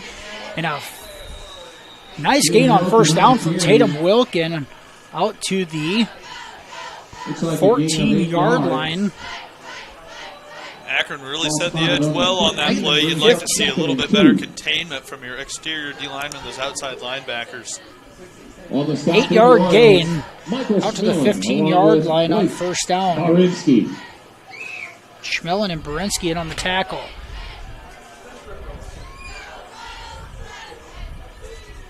Here's Wilkins, same spot. Lead blocker this time makes a cut. He's got the first down. Wilkin on the carry. Wilkin picks up 6 more to the 21. At the 21-yard line. Akron's going with a little bit of tempo here, trying to get to the Royals off guard. 3 receivers left, 1 right.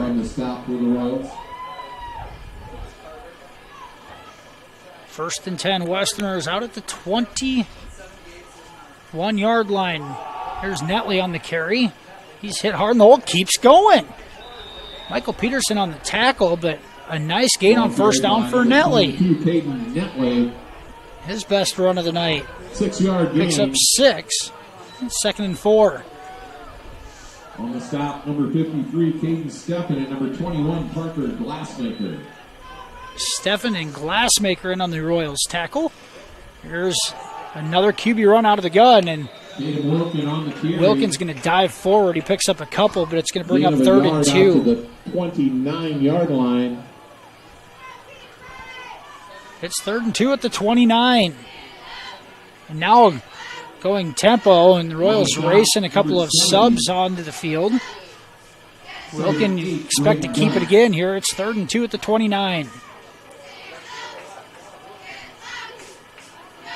Here's QB run, and Wilkin falls forward after contact and picks up the first down. A 3-yard gain for Wilkin on 3rd and 2, and the drive continues.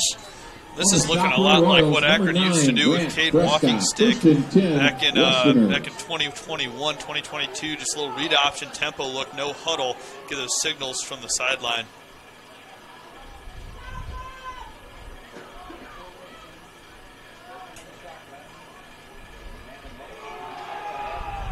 QB draw to the right, a couple lead blockers.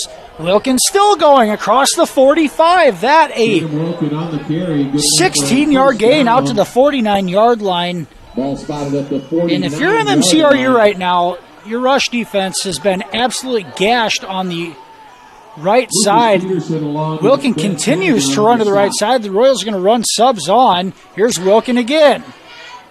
He keeps going, still going.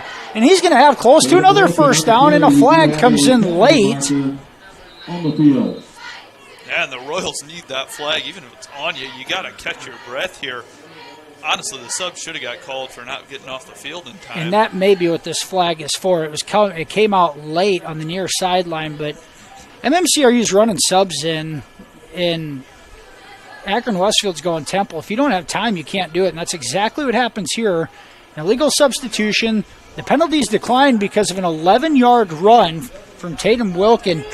And this MMCRU defense is struggling mightily. Akron-Westfield started this drive back on their own 7-yard line, and it's been all on the ground. And right now, they're going to have to dig deep. I mean, we saw it at the end of the game last week. Don't know how to go no huddle. They got to learn how to play tempo defensively here too.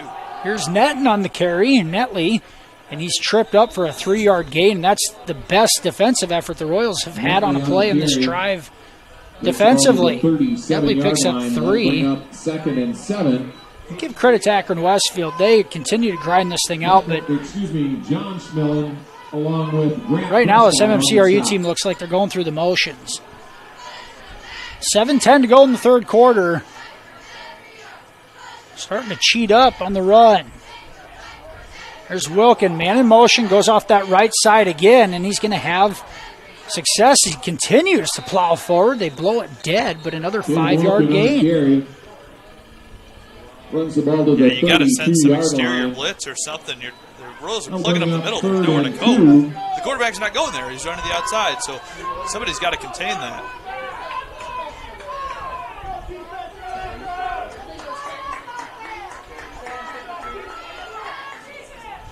Here's Netley on the carry up the middle. He's tripped up short of the first down, and the 3rd and 2 is going to turn to 4th and 1. I'd expect tempo right here and see him get up in that quarterback sneak formation again. We've seen it once. We'll see if they show it again. They are. 4th and 1. Center jumped a little early. No call. In the QB sneak, I think Wilkin has it. He got some help from behind him. I would have liked to see a penalty on that one. The center jumped, brought back, and then lunged back forward. Not a fan of that no call. For a measurement. We're going to have a measurement, but just based on where the sticks are at, it looks like he's going to have it. Tatum Wilkin had 10 carries, 9 carries for 35 yards in the first half. That his 8th carry here in the second half.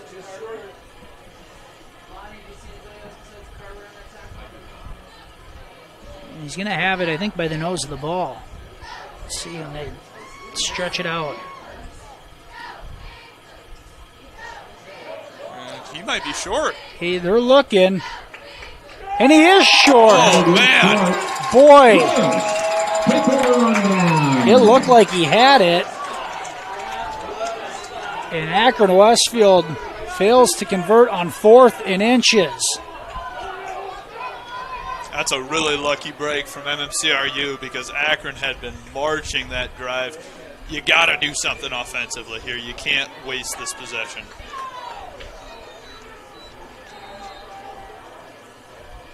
And the Westerners coaching staff wasn't thrilled. The spot didn't look terrible. It just looked like he had it from our point of view. And be a turnover and downs. 1st and 10, Royals at their own 30. 6:11 to go in the third quarter. Here's Harpenaugh. Wants to throw it. He throws it late, and it's incomplete. Harpenaugh's pass is incomplete. Intended for Eli Schlinger. A delayed pass, but MMCRU. Motion in the backfield. Looked like mass confusion. Harpenaugh on a jump pass. It's incomplete. For whatever reason, you're in Game 6, and unless you're throwing some new plays in, right now this offense is not executing outside of a few good run plays, but Brayson Mulder, outside of him carrying the load, this thing's left some to be desired. 6:06 to go, 2nd and 10. Now a fumbled handoff, and Mulder jumps on it, but a 5-yard loss. Recovery back at the 25-yard line. And the mistakes continue to compound. 3rd and 15. This is when you have to have some leadership take hold of this thing and really get it going. 3rd and 15 back at your own 25-yard line. Now you can expect Akron to bring some pressure here as the Royals are just all sorts of confused in the backfield. Akron looking to keep this momentum here on 3rd down.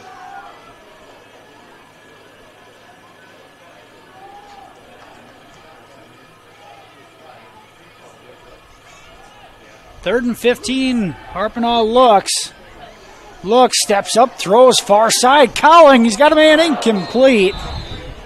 Cowling had one hand up, but pretty good toss from Harpenaugh. Gave him a chance, but falls to the ground harmlessly, and it's 4th and 15. Yeah, and Cowling was expecting to go up and high point that ball. If he would have just kept running, it would have been right in his hands. Now a punt situation for Mulder. He's kicked a couple nice punts here, Tim. It'd be nice to see another one. You're going to see Hansen back deep for Akron-Westfield. He took a few steps back in the last go-around. high looping snap. Mulder hits a good one. It's end over end, and a fair catch is muffed, and Hansen picks it up, and he's going to advance it across the 45. A lot of whistles and a flag. There's a flag on the far sideline as well. The return was out to the 47 at Akron-Westfield. The flag on the far sideline back at the 20-yard line. It's kind of an odd spot. Not anywhere near the kicker. And they're talking to the Westerners coach, so something's going on here. The penalty most likely on MMCRU.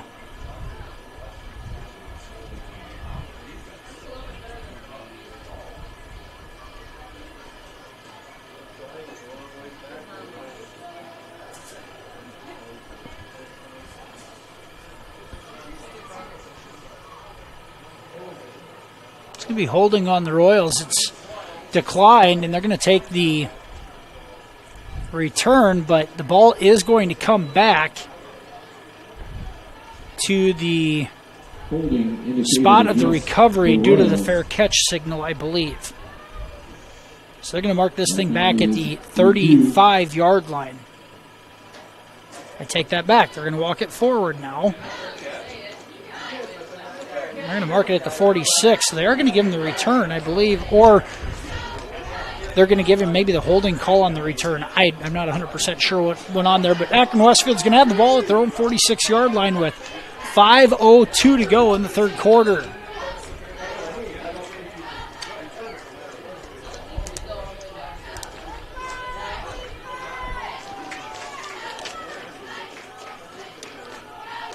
It's been the Tatum-Wilkins show from the quarterback position. Here he is by himself in the backfield, man in motion. He's going to give it, keeps it up the middle. He's got room off to the left side. He's hit from behind. He's still going, and he'll have a first down to the Royals' 42-yard line. Good enough for a first down for Akron-Westfield. Akron's offensive line, they're just moving people outside of the tackles. Yeah. They gotta find a way to contain people. There's a reason Akron's not running up the middle. They haven't had luck there against Carver, Miller, and Tenneger all game. You gotta ask these outside linebackers in your corners to step up, make tackles. 12-yard gain on that first down carry, and the Westerners have it first and 10 at the Royals' 42.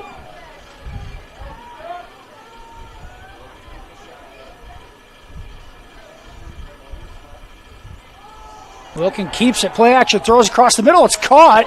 Coming up to lay a huge hit was Jace Cowling. The catch was made by number 16, Hayden Wahlberg.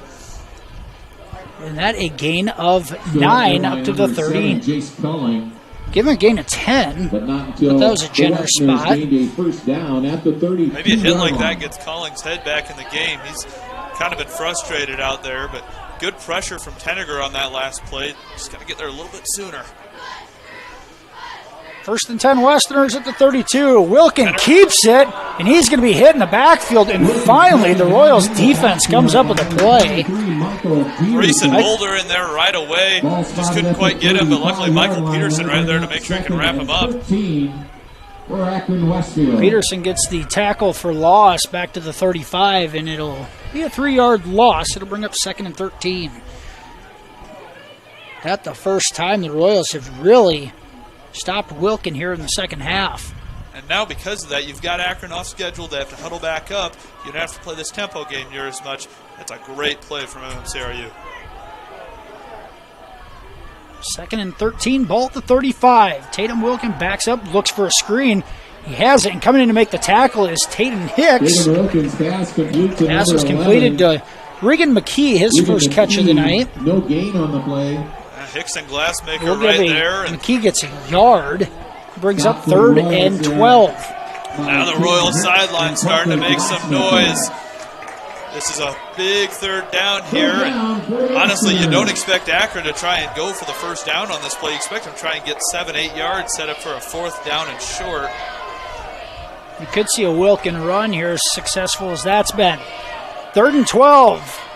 Westerners at the Royals 34. Wilkin looks, throws to the flat, and it's incomplete. Pass intended to Netley, but Wilkin threw that one a bit off balance when he didn't need to, and it was an errant throw. Now a 4th and long coming up. Defense is lucky it was, because he had one man to beat and about 20 yards of green grass in front of him. big 4th down decision time for Akron. The Royals have Mulder and Peterson on the defensive end spot. See if they can pin their ears back and make a play. 2:27 to go, third quarter. A big 4th down and 12 coming up. 5 on the play clock.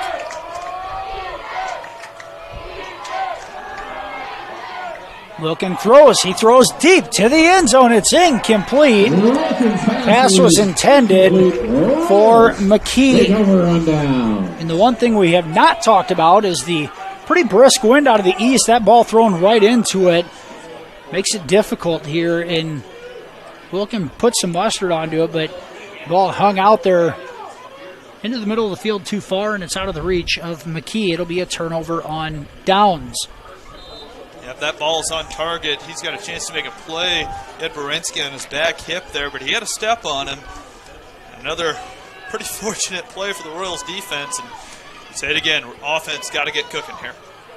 2:21 to go, third quarter. The Royals, their third possession of the quarter, yet to have a first down. Here's a throw out to the flat. Mulder has space across the 45, across midfield, and he goes out of bounds. That is how you find the flag. Give Mulder some room out in space, and that a gain of 16 on the pass and catch to Mulder. A really smart play call there from Coach Yu. Just get the ball into your best athlete's hands. An easy throw for your quarterback. Get the confidence back up. Now the offense walking with a little swag in their step up to the offensive line for this first down. Helping Harpinaugh out with some short throws. Here's Eli out of the pistol. He's going to run an option. He's going to turn it up. He's got room in the middle of the field. 35, 30. Harpinaugh to the house. Touchdown, Royals. What a block. Royals offensive line. I don't know who it was, but somebody cut down a defensive tackle like a tree, and that hole was about 5 yards wide. Great decision from the quarterback to keep it. That's back-to-back games with a Harpinaugh rushing touchdown. And the first time, I believe the Royals have showed an option all night. Harpinaugh makes a cut right up the field in all sorts of daylight, and the Royals now a 12-0 lead. With 2:05 to go here in the third quarter, and looking to go for two as Harpinaugh still on the field. Looks, throws over, the catch is made by Hicks, and he's going to walk into the end zone. And Coach Oswald is fired up. Another great swing and gate play. We've seen that work a lot when the kicking game hasn't been there for MMCRU. And this team is fired up right now. Royals lead 14-0, 2:05 to go, third quarter. We'll be back after this commercial break here on Fuller Digital Solutions.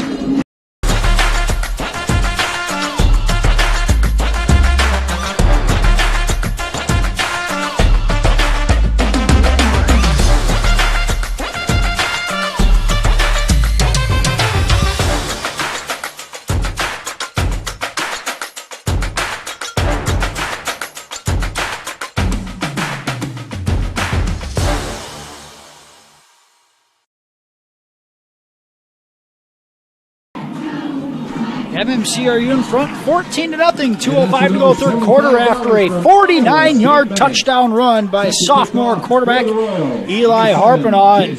And maybe the spark this Royals offense needs. Harpinaugh does it for the second week in a row.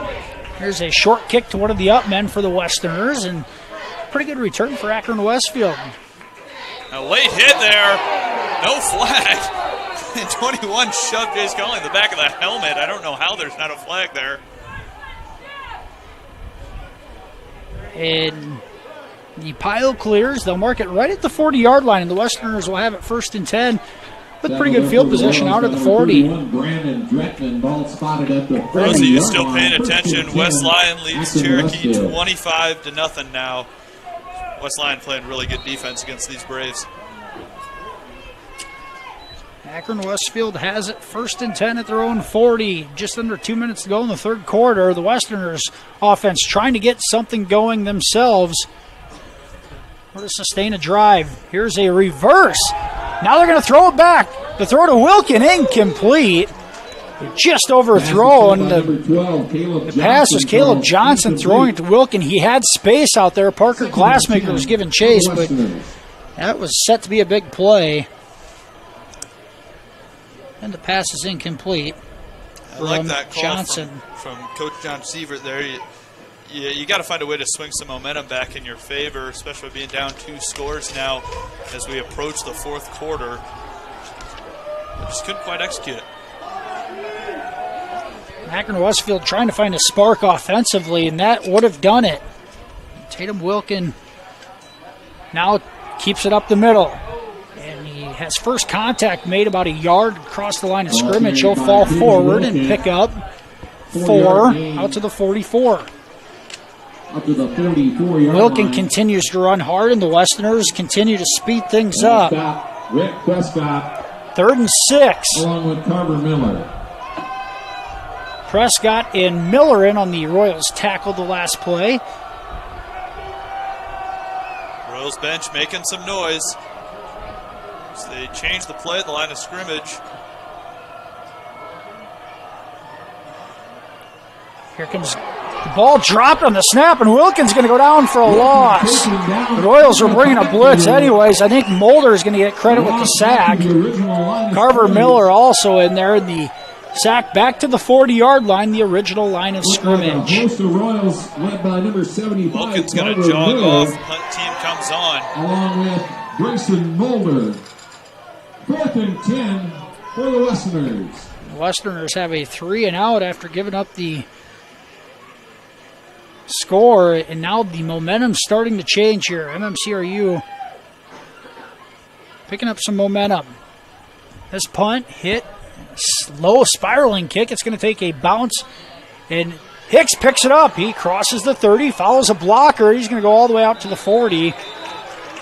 Nice job by Tatum Hicks of saving field position there and then advancing it out to the 40, and the Royals will have good field position there. Good lead blocking. Jace Colling there. He hasn't lit it up on the stat sheet tonight. He's been making a lot of crucial blocks offensively and on special teams. This Royals offense now, I'd like to see him establish some ground game here, run this clock out, cap it off with another touchdown. Just 22 seconds to go in this third quarter. Royals have the wind at their back right now. They'll be going into it in the fourth quarter. Harpinaugh out of the pistol. He's going to pass on first down. Looks, throws on a slant and a low throw, and it's caught to Michael Schmellen. Schmellen has a catch for 5 yards. Michael Schmellen. 10 seconds. Looks like they're going to let it run down to the fourth quarter. The Royals 14-0 lead. That will be the final play of the third quarter after 3. MMCRU in front, 14-0. We'll be back right after this here on Fuller Digital Solutions. You will like it here. Beautiful Cherokee County, Iowa, nestled in the Little Sioux River Valley in the heart of Northwest Iowa. People care and support each other and work together to help our communities, business, industrial, medical, educational, and agricultural opportunities thrive. Each season offers recreational activities, historical events, and cultural entertainment, making living here enjoyable. Come stay or play. Go to www.cherokeeia.com now. Score either way. Farmers State Bank of Marcus, a real community bank, locally owned, and their purpose is still to service the people of Marcus, their neighbors, and the farm community for all their financial needs. Visit fsbmarcus.com for more information. With years of banking experience, along with care and attention, it's Farmers State Bank's purpose to serve the people of Marcus. Farmers State Bank welcomes you, a real community bank. Member FDIC. Back here for the start of the fourth quarter. MMCRU in front 14-0. And they'll have it 2nd and 5 at their own 45-yard line.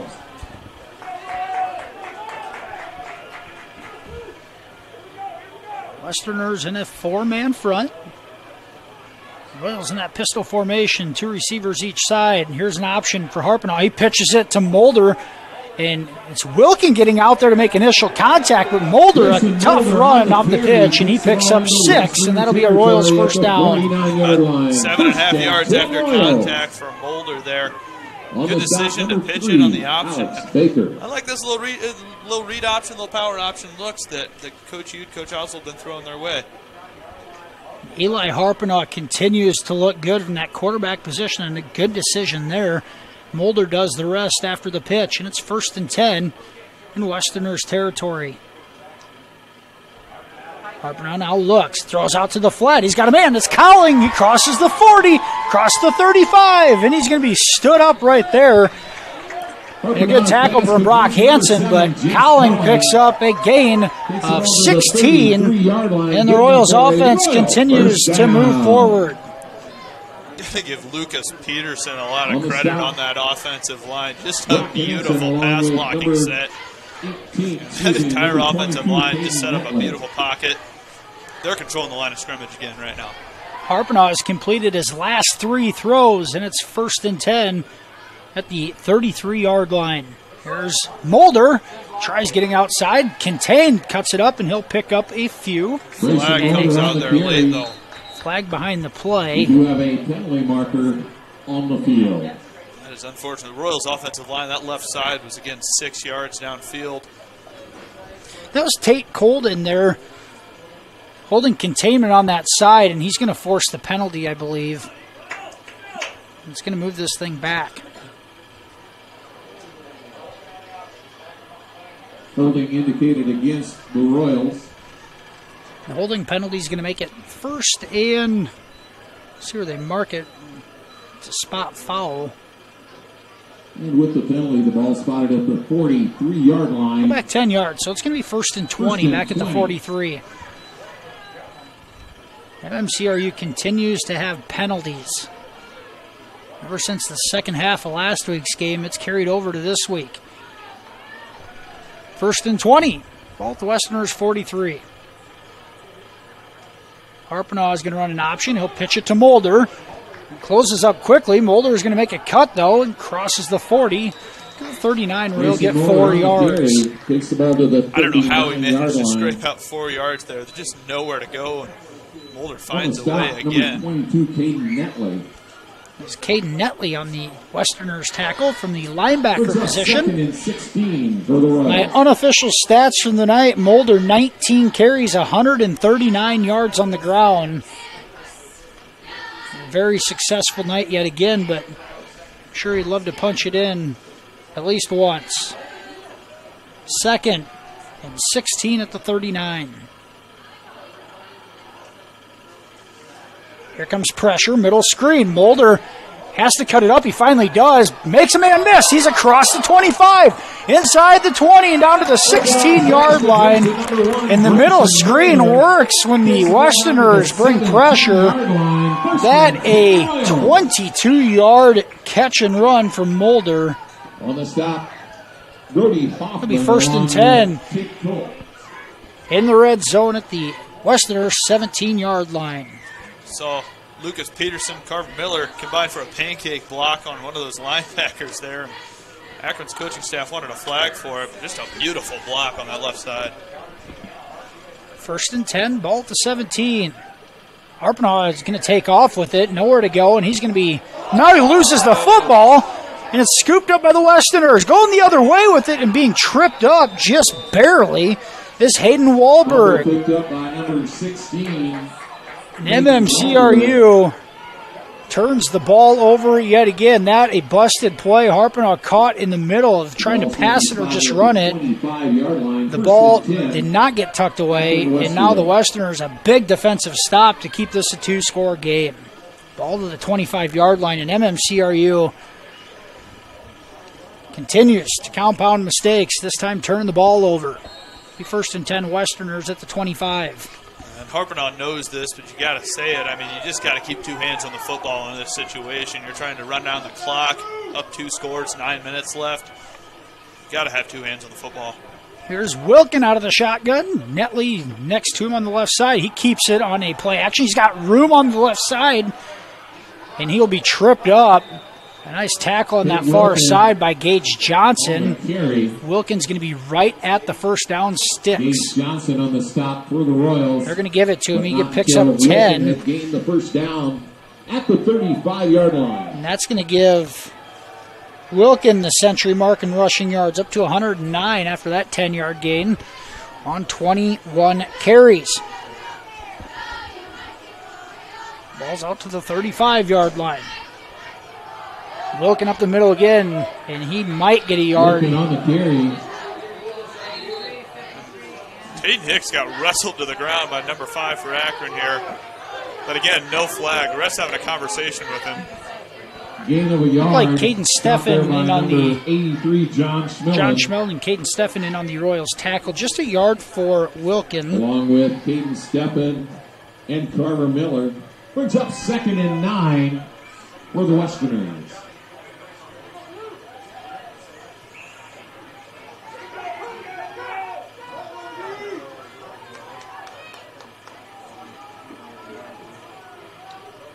Wilkin is going to give it to Netley. Good containment there from the Royals. That was Michael Schmeling coming up to make the tackle. Netley's going to pick up a couple. Down to the 37-yard line. Brings up 3rd and 8. Bring up 3rd and 8. Just a good job from Schmeling there breaking down. You know, Coach Oswald teaches really good form tackling. You break down, set your feet, wrap up, make a good tackle. And if he comes in there with a full head of steam trying to make a hit stick tackle, he's whiffing on that play. Instead breaks down and makes a nice tackle. And the Schmeling brothers, both of them having a nice ball game on the defensive side of the ball tonight. 3rd and 8 for the Westerners. Man in motion. Here's Johnson. Play action. Wilkin across the middle. It's caught by Wahlberg. First down, cross midfield. And the Westerners will have it at the Royals 49 on a catch from Hayden Wahlberg, his 5th of the night. That gain of 14, and now the Royals going to try to run subs on, and the Royal MMCRU has to burn a timeout. And the Westerners tempo forces a Royals timeout. 7:03 to go, a 14-0 ball game. We'll be back right after this here on Fuller Digital Solutions. Fish family has been providing trusted funerals since 1943, when Joseph and Adele Fish bought Remsen's only funeral home. Beginning in 1976, Joe's son Joel and his wife Jean continued the tradition of being a family-owned and operated business. In 2009, David and Elizabeth Fish carried the family tradition into the future and now offer monuments. The Fish family is honored to assist you in your time of need, offering care and compassion. Fish Funeral Home and Monuments in Remsen, our family serving your family since 1943. 7:03 to go in the ball game. Akron-Westfield MMCRU a 14-0 lead. The Westerners, MMCRU is looking like they're going to go in for a 3-score lead. Eli Harpenoff fumbled the ball away. And Akron-Westfield now has marched 26 yards and into Royals territory, trying to score, get some points off of the turnover. It's 1st and 10. The MMCRU 49. Wilkin, 2 men in the backfield with him. Flea flicker. And under pressure, throwing it down the middle of the field. He's got a man. It's Colt. And he incomplete. And Gage Johnson gets back in time to break it up. Some contact there right as the ball came. And I think the officials are now talking about it. And they're going to throw a late flag. And I don't know if they're going to call a helmet to helmet.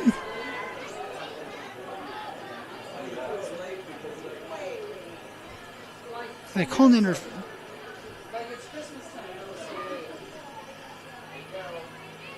They're going to call pass interference about 20 seconds after the play ends. Yeah, I mean, if you're going to throw that flag, you got to throw it right at the play. You can't sit and talk about it. I mean, we don't have instant replay in high school football. I'm not a fan of that decision. It's going to turn into a 15-yard penalty, but the back judge is right there. Doesn't make the call. The sideline judge on the far side from 25 yards away does make the call. And it'll be 1st and 10 Westerners at the 34-yard line with 6:55 to go in the ball game. The flea flicker results in a 15-yard penalty, and the Westerners continue to march. Now a flag comes out from the Royals sideline. What is this? Nobody's even on the field. Nobody's saying anything.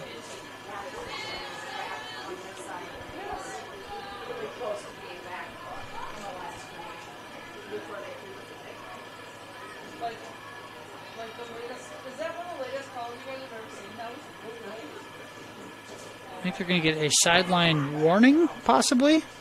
Sideline warning indicated against the Royals.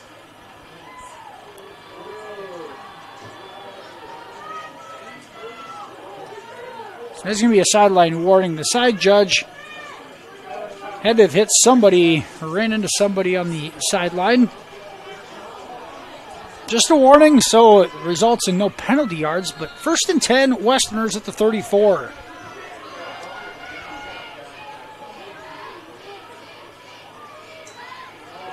Here's Wilkin. And a good play from John Schmelin in the linebacker position. Trips him up. No gain on the play. That was just a great play from a young linebacker, great leader for this team. And here we go again. Akron trying to run with some tempo, and the Royals got to be quick back to the line of scrimmage. 2nd and 10. Quick to the line of scrimmage. Now Wilkins going to step away and look to the sideline. 6:20 on the game clock. Wilkin looks, throws across the middle, is incomplete. Pass intended for Tate Colt. Thrown a bit behind him. He had him. And he'll bring up 3rd and 10. Wilkin making his line stay down in those three-point stances for that long is going to give the Royals defense a little bit of an advantage, actually. Those linemen got to stay in position up like that once they get set. Let me tell you, as an offensive lineman, I don't like staying down in that three-point stance for much longer than what I have to. This clearly 4-down territory. Look for the Westerners to try to get at least 5 or 6 here to make it 4th and manageable. Here's Wilkin out of the gun. Looks left. Still looking. Throws across the middle. It's caught. Short of the 1st down.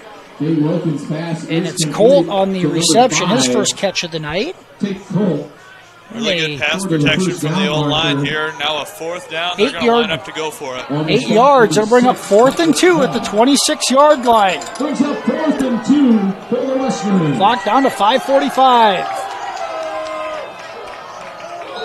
And now flags come in.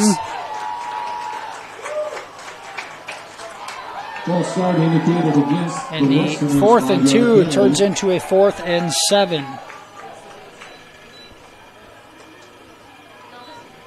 Now the decision changes. That I was expecting a Wilkin run there. Had so much success with it. Now you're more into a passing situation here. So 4th and 7. Royals linebackers really got to read their keys on this play. 4th and 7 at the 32. Need to get to the 25. Got to figure they're going to keep it in the hands of Wilkin. You got to contain, but also see if these defensive ends can cause some pressure. 2 men in the backfield. Play action. Wilkin wants to throw. He throws it into the flat. It's incomplete. And they're going to call in. Here comes a flag on the far sideline. I don't know how else you want to play coverage defense in that situation. Just one hand on the hip. Michael Schmelin was in position, perfect position. If anything, the second pass interference call on this drive. I mean, if it's a defensive holding call in that situation, it could be a little bit more understandable if he's holding the receiver back from running his route. There's nothing there. He just had a hand on his hip. I completely disagree with that call once again. And with the penalty, the ball spotted at the 15-yard line. 1st and 10. The 1st and 10 Westerners after the penalty at the 15-yard line.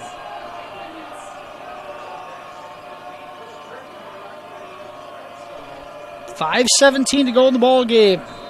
The best scoring opportunity of the night for Akron-Westfield. I might expect a pass over the middle again in this situation. We've had some success with that on these past couple drives.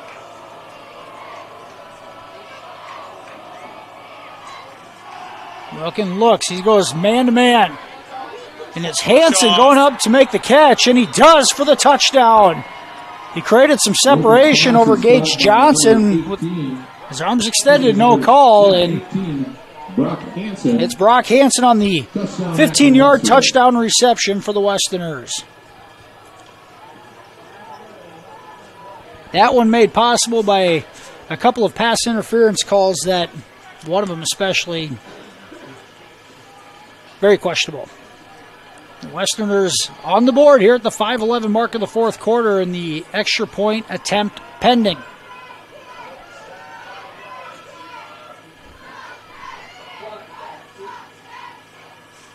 Johnson on the hold, the kick up. It's low, and it's good. Low liner goes through. 5:11 to go. MMCRU in front, 14-7. We'll be back right after this here on Fuller Digital Solutions. Floyd Valley Healthcare, we keep you moving and feeling your best. Our providers work together to help overcome mobility issues, manage pain, and live your best life. An expanded physical therapy department and the area's top orthopedic surgeons on site mean the care that you need is in one convenient location. Whether you're recovering from an injury, managing a chronic condition, or looking to improve your mobility, Floyd Valley Healthcare can help you get back to doing the things that you love. Stay active, stay moving, make your appointment today. 5:11 to go in the ball game. MMCRU in front, 14-7 after a 15-yard passing catch from Tatum Wilkin to Brock Hansen. The Westerners are on the board. Keep this a one-score game. Galen Catholic scoring more against Sibley Ocheyedan, 34-12 in the third quarter. Once again, a short kick in the middle of the field. Schmelin will come up with it, and he's going to be tackled at about the 34-yard line, and that a hit to the helmet. Schmelin is walking off limp after that. That was a clear targeting call. The sound of it alone should have been enough for a flag. I don't understand. First and 10 Royals at their own 34-yard line. 5:04 to go in the ball game.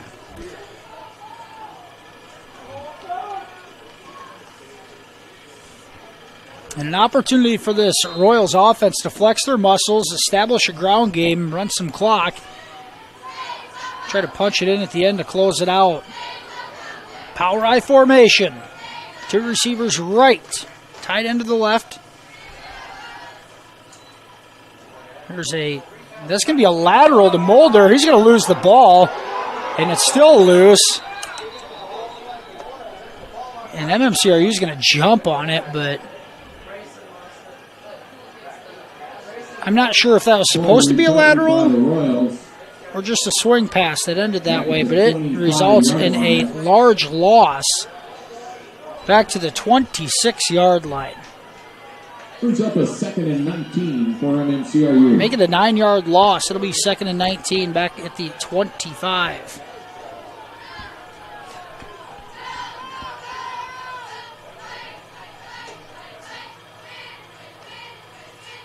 Here's the option. Harpnaugh is going to pitch it to Mulder. Mulder's going to make something happen here. He almost broke it loose as he crosses the 35 in a nice gain on second down. It does go out of bounds. It stops. No, now they're going to run the clock. 4 minutes. On the option pitch, Mulder didn't look like much was there. He almost broke it, though. And the 2nd and 19 turns to a 3rd and 6. Maybe try and find a slot receiver over the middle here, but this is a big 3rd down conversion for MMCRU. You can't give Akron back the ball with 3 minutes left on the clock. Game clock down to 3.5 minutes. Harpnaugh looks. Here comes the blitz. He buys some time, rolls out left. Now he's going to take off with it. Harpnaugh has space. He has the first down, and he goes out of bounds. And Eli Harpnaugh, as the pocket collapses, he escapes, and he'll pick up the first down on a 10-yard run. Just another week with some great decision-making from Harpnaugh in clutch situations. It's easy for a young quarterback, or quarterback of any age, to just kind of lose his head when he's in there. You just be calm, know where the sticks are, go make a play. Clock stops at 3:24. First and 10 at the 47-yard line. A nice play by the young quarterback. Keeps the drive alive.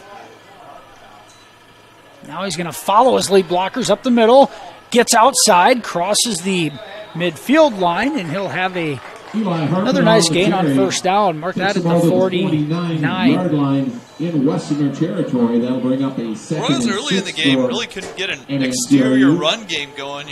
Tried some outside zone and some outside power type runs. Had no luck, but this option game has really opened up the outside of the field for him. If you can complement that with some nice inside running in the I formation, the Royals can drain this thing out and go home happy. Clock down to 2:45. Still running. 3 receivers left. Mulder the deep back behind Harpanaugh, 2nd and 6. There's the give to Mulder. He's got room, and he's got another first down. Beautiful line push. Beautiful cut from Mulder. He needed 6, and he got right at it. Marking at the 43. It's a 1st and 10. And it is good enough for a Royal first down. Score update from Cherokee. Braves now trailing 39-6 in the third quarter. West Lyon really showing that they deserve to be that number 1 team in Class 2A. 1st and 10 Royals. Ball at the 43. 2:20 to go. Clock continues to run. Now Harpanaugh tries to pitch it. It's almost stripped away, and maybe it is. The official's looking at it there. I don't know how you tell if he's down or not, but he still has it. It's dangerous there from Harpanaugh. You want to try and keep the ball inside of your hips in that situation. The Westerners are going to call a timeout. That is 7-yard loss back to midfield. Once again, you just got to run forward in this situation. You got Brayson Mulder. He has 21 carries on the night for 163 yards. The success is there. Keep it between the tackles. Timeout Westerners, 2:07 to go. We'll be back after this commercial break here on Fuller Digital Solutions. Gangler Feed Service in Remsen is your complete farm store. We feed all farm species, and we're a Hubbard, Kent, and Big Game dealer. Whether it's sprayers, grain banking, corn drying, or feeding your animals, we're your complete farm store, and service is our business. Gangler Feed Service in Remsen. Call them at 786-2234 or stop in and see them. Service is our business at Gangler Feed Store, Remsen. 14-7, MMCRU in front. 2:09 to go, and the Royals have the ball 2nd and 17, ball at midfield. If you're MMCRU, you don't take the ball any farther away from the line of scrimmage than what you have to. Get down in the eye, run this thing out, a few first downs, and this game is over.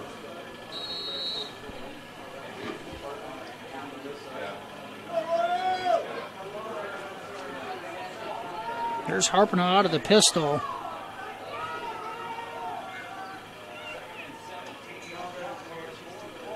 Now Harpanaugh keeps it on a play fake. He's got room. He's got to cut it up. He does. Makes the first man miss. He'll hold on to the ball. And it'll be a large gain from Harpanaugh on the play fake. That one's set up well. First down, gain of 9 yards. His 2nd and 17. He picks up 16 of it. Back. Akron calls another timeout. Minute 59 on the clock now. Westerners are going to call another timeout. Minute 59 to go. We'll take one more with them here. We'll be back right after this break here on FDS.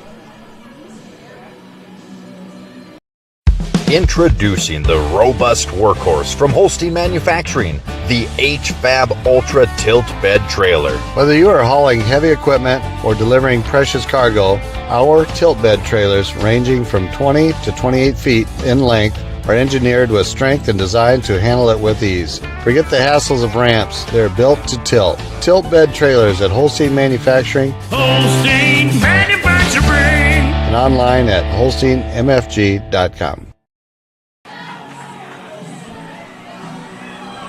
Minute 59 to go. MMCRU has the ball 3rd and 1 on the Akron-Westfield 34-yard line in a 7-point ball game. Royals led this one 6-0 until They scored towards the end of the third quarter, made it 14-0, but the Westerners respond and put it in the end zone on their last drive. And MMCRU trying to shut the door here on 3rd and 1. Maybe a fullback dive look here for the Royals. It's exactly what they do. John Schmelin has it. John Schmelin has a first down. His first carry of the night, and it's a meaningful one. First down at the 30-yard line. Schmelin picks up 4 yards down to the 31. See the offensive line coming up, smacking Schmelin on the helmet. Just a great push and a great run. And honestly, the exact play call that the Royals needed in that situation. And Akron-Westfield, we know for sure, has used 2 timeouts. I don't know if they had that last one in their back pocket, but clock down to 90 seconds. The play clock down to 7. There's the give up the middle to Schmelin again. Schmelin bulldozes forward, across the 25, down to the 23. An 8-yard gain on first down, and now Akron-Westfield will use their final timeout. Akron-Westfield. Minute 19 to go. We will take it with them here. Be back right after this right after this commercial break here on FDS. Meet Jordan Marks. From his butcher block to your table, Jordan's Meat Market in Marcus is a cut above for custom meat processing and retail meats. Following in his great-grandfather's footsteps, Jordan built the market from the ground up, processing beef, hogs, sheep, and deer. They're open Monday through Saturday. Stop in and follow them on Facebook for specials at Jordan's Meat Market in Marcus. Minute 21 to go. The Westerners are out of timeouts. A 2nd and long 2 coming up. After this play, the Royals can run the clock down. 1 first down will for sure end it. Hasn't been a pretty game for either team, I'd say, but Royals with a chance to put this one away. Minute 21 on the clock. I formation again. John Schmelin's gotten the last 2 carries here on 2nd and long 2. See if they make it a 3rd. They do. Schmelin has it, pushes forward. There might be a face mask in there too, and here comes the flag. He is right at the sticks. Looked like Schmelin was leaning into the pile, and one of the Westerner tacklers grabbed him by the face mask and was pulling him back. That was number 16, Hayden Wahlberg. Got him in there in the middle of the face mask. Good call. They're going to mark him a yard short as a result of the run. And the face mask penalty will give a first down. And with a minute 13 to go, MMCRU should be able to run the clock out and move to 4-2 on the season.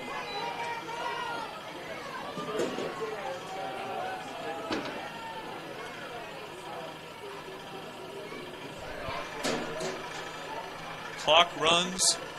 We are inside of 1 minute. Play clock at 25 seconds, so they're going to let this run down a bit. Take 2 knees, and this one should be over.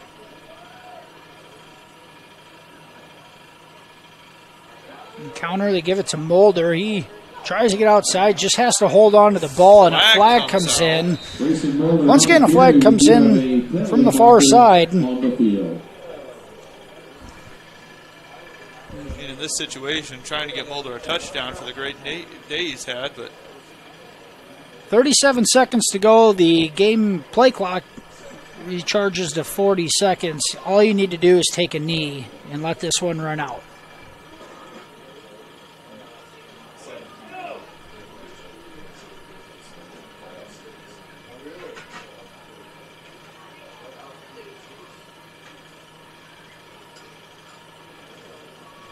There's a holding penalty on the Royals. It brings it back. Now the play clock will go to 25 seconds again, it looks like. So it'll be 2 knees to end this thing.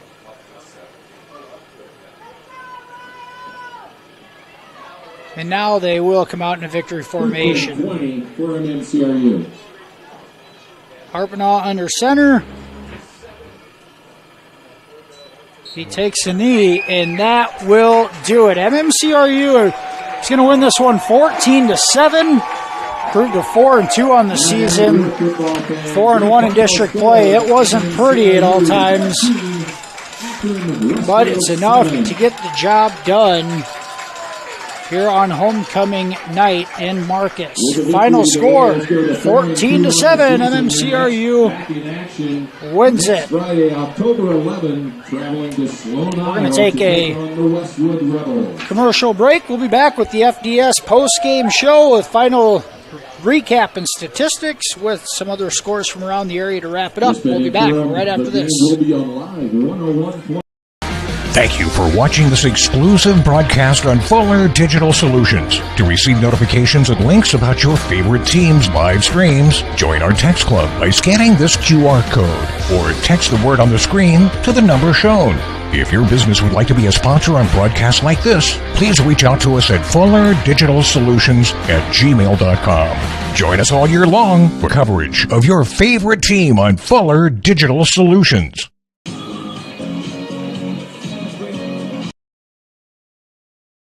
United Bank of Iowa has been recognized as Iowa's #1 ag bank every year since 2004. However, they have been financing agriculture for generations. Their employees have a commitment to ag and the industry knowledge and experience you deserve. You can count on United Bank of Iowa to finance your ideas and support you every step of the way. Stop by any of the 35 locations today and talk about how they can help your operation succeed. United Bank of Iowa, member FDIC. Next Level Internet leads to a next level experience. So up your game with Westel Systems Fiber Internet. With internet speeds up to 1 gigabyte per second, you can stream videos and play games without the annoyances of bufferings or delays. Westel goes above and beyond to make their customers' experience as hassle-free as possible, with exceptional 24/7 technical support and a reliable network so you can relax and do the things you enjoy. Explore what Westel has to offer at westelsystems.com. Get more out of your money and see what Westel Systems can do for you.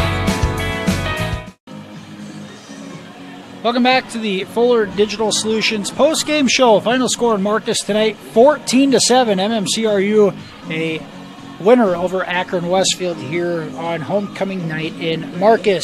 Scoring recap for this evening. Back in the first quarter, it was Eli Harpenaugh connecting with Michael Peterson from 12 yards out to give the Royals a 6-0 lead with 1:04 to go in the opening quarter. Move ahead to the third quarter. At the 2:05 mark, it was Harpenaugh scampering 49 yards on an option keeper. The 2-point conversion is good. The Royals in front 14-0. Akron-Westfield responds in the fourth quarter. It was Tatum Wilkin to Brock Hansen from 15 yards out. Made it 14-7 with 5:11 to go, but MMCRU was able to run the clock out from there and come up with a 14-7 victory tonight. Final stats for the Royals. Eli Harpenaugh was 8 of 15 passing, 70 yards and a touchdown. Leading receiver on the night was Brayson Mulder, 2 catches, 38 yards. Michael Peterson had 2 catches for 13 yards and a touchdown. Jace Cowling, 3 catches for 19 yards. And Michael Schmelin, 1 catch for 5 yards. On the ground, Brayson Mulder unofficially 21 rushes, 163 yards on the night. Eli Harpenaugh ended up with 7 carries for 84 yards and a touchdown. John Schmelin, a couple of carries for 12 yards on that last drive.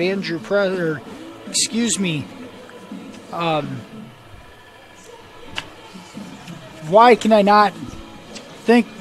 Grant Prescott, I'm sorry, I wanted to call him his brother Andrew. Grant Prescott, 1 carry for 4 yards. And Gage Johnson, 1 carry for -3 yards. Unofficial statistics for the Westerners tonight. Tatum Wilkin, 10 of 17 passing, 105 yards, a touchdown, and 1 interception. Leading receiver was Hayden Wahlberg, 5 catches, 36 yards. Brock Hansen, 4 catches for 60 yards and a touchdown. Tate Colt had a catch for 8 yards, and it was Regan McKee with a catch for 1 yard.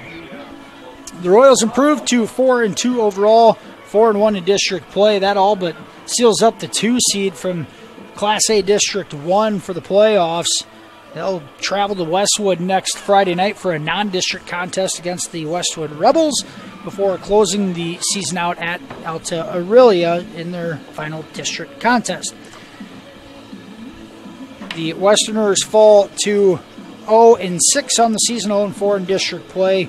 They will be hosting Alta Aurelia next Friday night, and will host South O'Brien to close out the season. We will be traveling with the team to Sloan next Friday night. We'll have that one for you on Fuller Digital Solutions as of right now. Michael, thanks for joining us this evening. Go ahead and give me some of your thoughts on the contest. Yeah, well, like you said, Tim, it wasn't a pretty win at all, but it was a win. You know, it's a big district win, and actually it's MMCRU's first ever win against Akron-Westfield. Makes the record 10-1. Westerners have just had the Royals numbers over the past few years, so that's encouraging. That's good to see for MMCRU to make that happen, and they're celebrating here now on the field, doing the Royal Jacks as the fireworks go off. You can tell this team's fired up, and they're ready to keep going. They got a big contest to go into a non-district game against Westwood next week. Like you said, and that Westwood game, they're playing Logan Magnolia tonight. Currently there's 2 minutes left, and Logan Magnolia leads that one 14-7. So Westwood, it's a place we haven't traveled to before, Tim. Excited to see what happens next week. I got a couple of scores from other area games.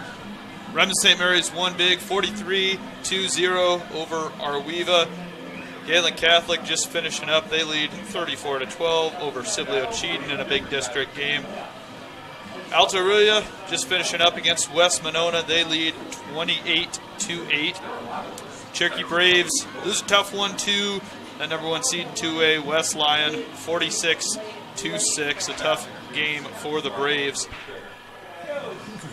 And Spirit Lake put the pedal down in a 49-7 win over Estiville Lincoln Central, as Spirit Lake is fighting for that number 1 spot in Class 3A. Thanks for all that, Michael. Make sure you can tune into the newscast tonight to catch the rest of those scores as well. For Tim Holmes, Michael Rupp, and Adam Morris, we thank you for joining us for tonight's broadcast here on Fuller Digital Solutions, and we'll be back with you next Friday night. We'll see you then.